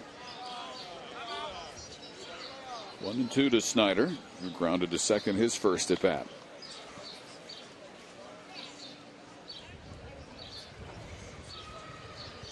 If you're a regular on the last day of the spring, are you still thinking about fine-tuning, or are you really thinking about logistics of getting back home? I think you're thinking about going home if you're a regular.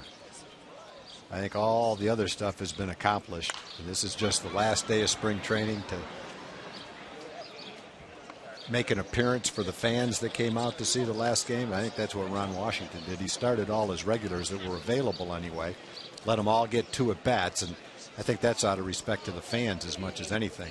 7,000 people came out to see the last game. They deserve to see the regulars. But at the same time, the Rangers have a plane flight tomorrow and a game in Round Rock, and they'll want the regulars to start that game in Round Rock.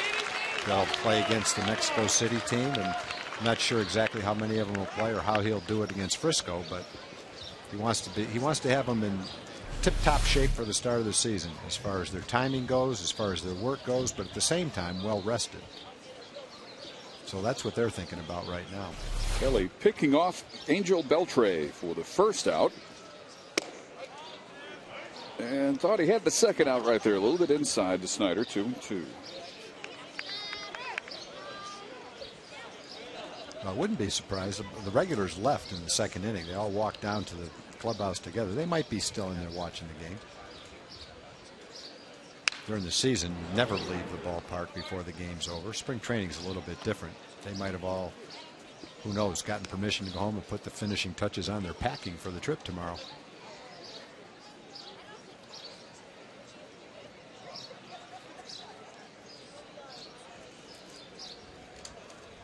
Unbelievable amount of details that goes into moving a ball club like this. And another base hit through the left side. Now, I think it's a little bit different for the pitchers, though. You know, the guys that are regular members of the pitching staff, I think they're going out and making sure that they're ready. I think they're all going all out to finish off spring training. A little different than the position players. Here is Jose Felix at AA Frisco last year. First at bat of the spring right here, and he goes after the first pitch and fouls it back. Luis Martinez walked, struck out, and flied out in his 3 plate appearances today.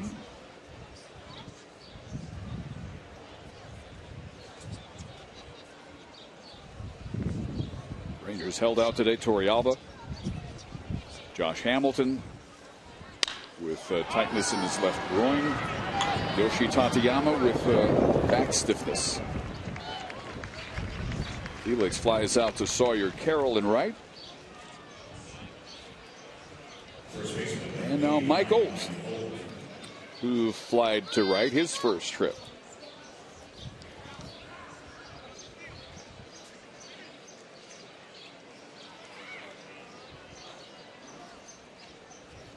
And Neil Kotz also injured on his next to last pitch last night against the Indians. Pulled a lat muscle in his back. Had been competing for a bullpen role along with Robbie Ross, Tateyama. So Kotz not able to go today either.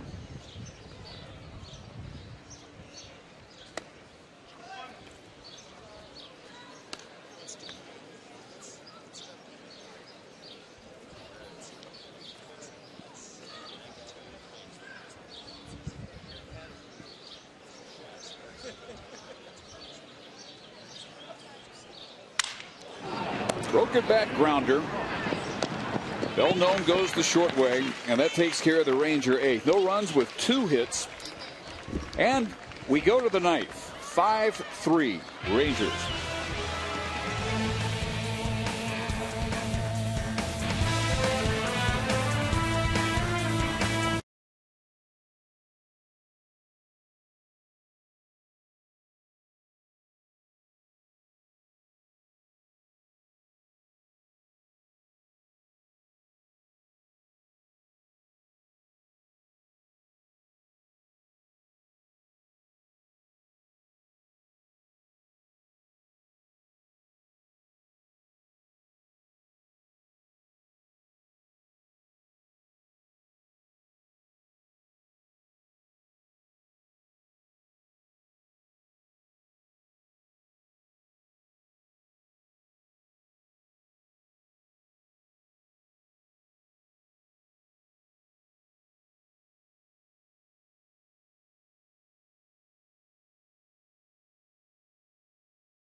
Francisco and the San Diego Padres during interleague play in June. And what better reason for a road trip to California?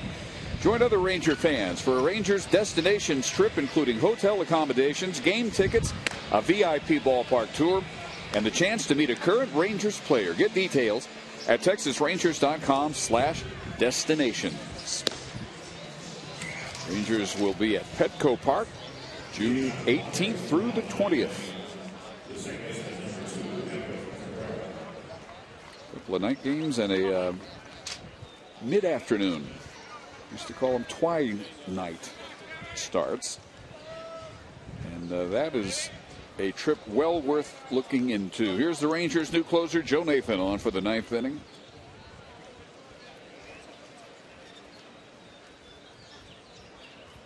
Numbers not much to look at, but he knows exactly what he needs to do to get ready for the regular season.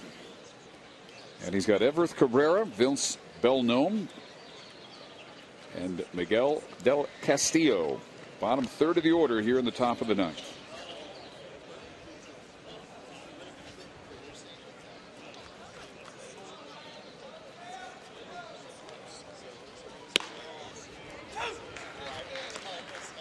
Quickly, 0-2 ahead of Cabrera.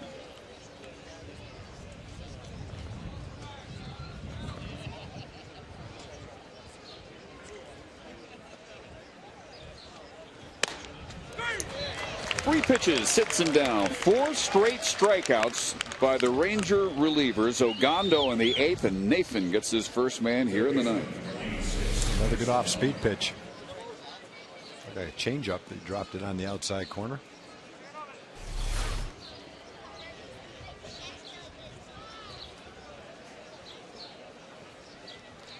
Belnome doubled off of Mark Lowe in the 7th. And he looks at a strike. Rangers trying to wind up their spring with 3 straight wins, 6 wins in their last 7 games. Nathan, a strike throwing machine here in the 9th. Joe had talked about there's sometimes in spring training where his velocity's been asked about his velocity not being up to normal. We haven't noticed that. Times we've seen him pitch. It's been 92, 93, all his fastball. There's 94 with his fastball, so velocity is right exactly where you think it would be. It was back by the end of last season, and the numbers were back to normal after Tommy John surgery.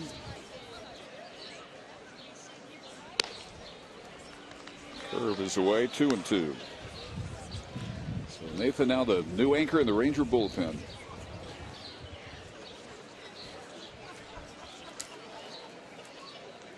Adams, Ogando,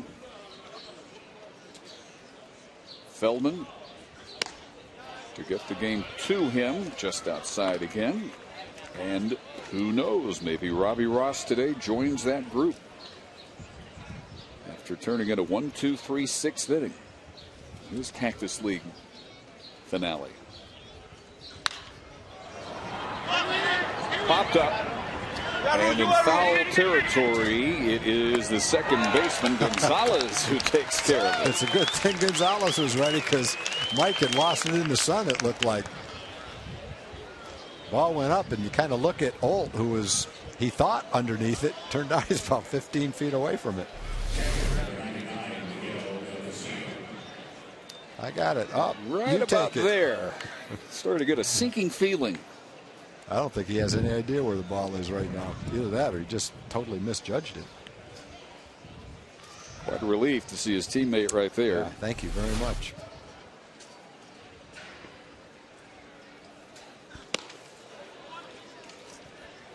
So 2 outs. And Miguel Del Castillo getting to bat as spring winds up for the Padres. And he pops one foul. Holt chasing this one. The right fielder, Beltre, with a diving grab, and that's how the Cactus League ends for 2012 for the Texas Rangers. A 1-2-3 9th, a save for Joe Nathan. highlight type catch by Angel Beltrek, and a 5-3 Ranger victory. So the Rangers closed the spring with 3 straight wins, 6 wins in their last 7 games, and a 12-17-1 mark. All their runs in the first 2 innings against Corey Luebke this afternoon. They win at 5-3. We'll wrap it up in a moment.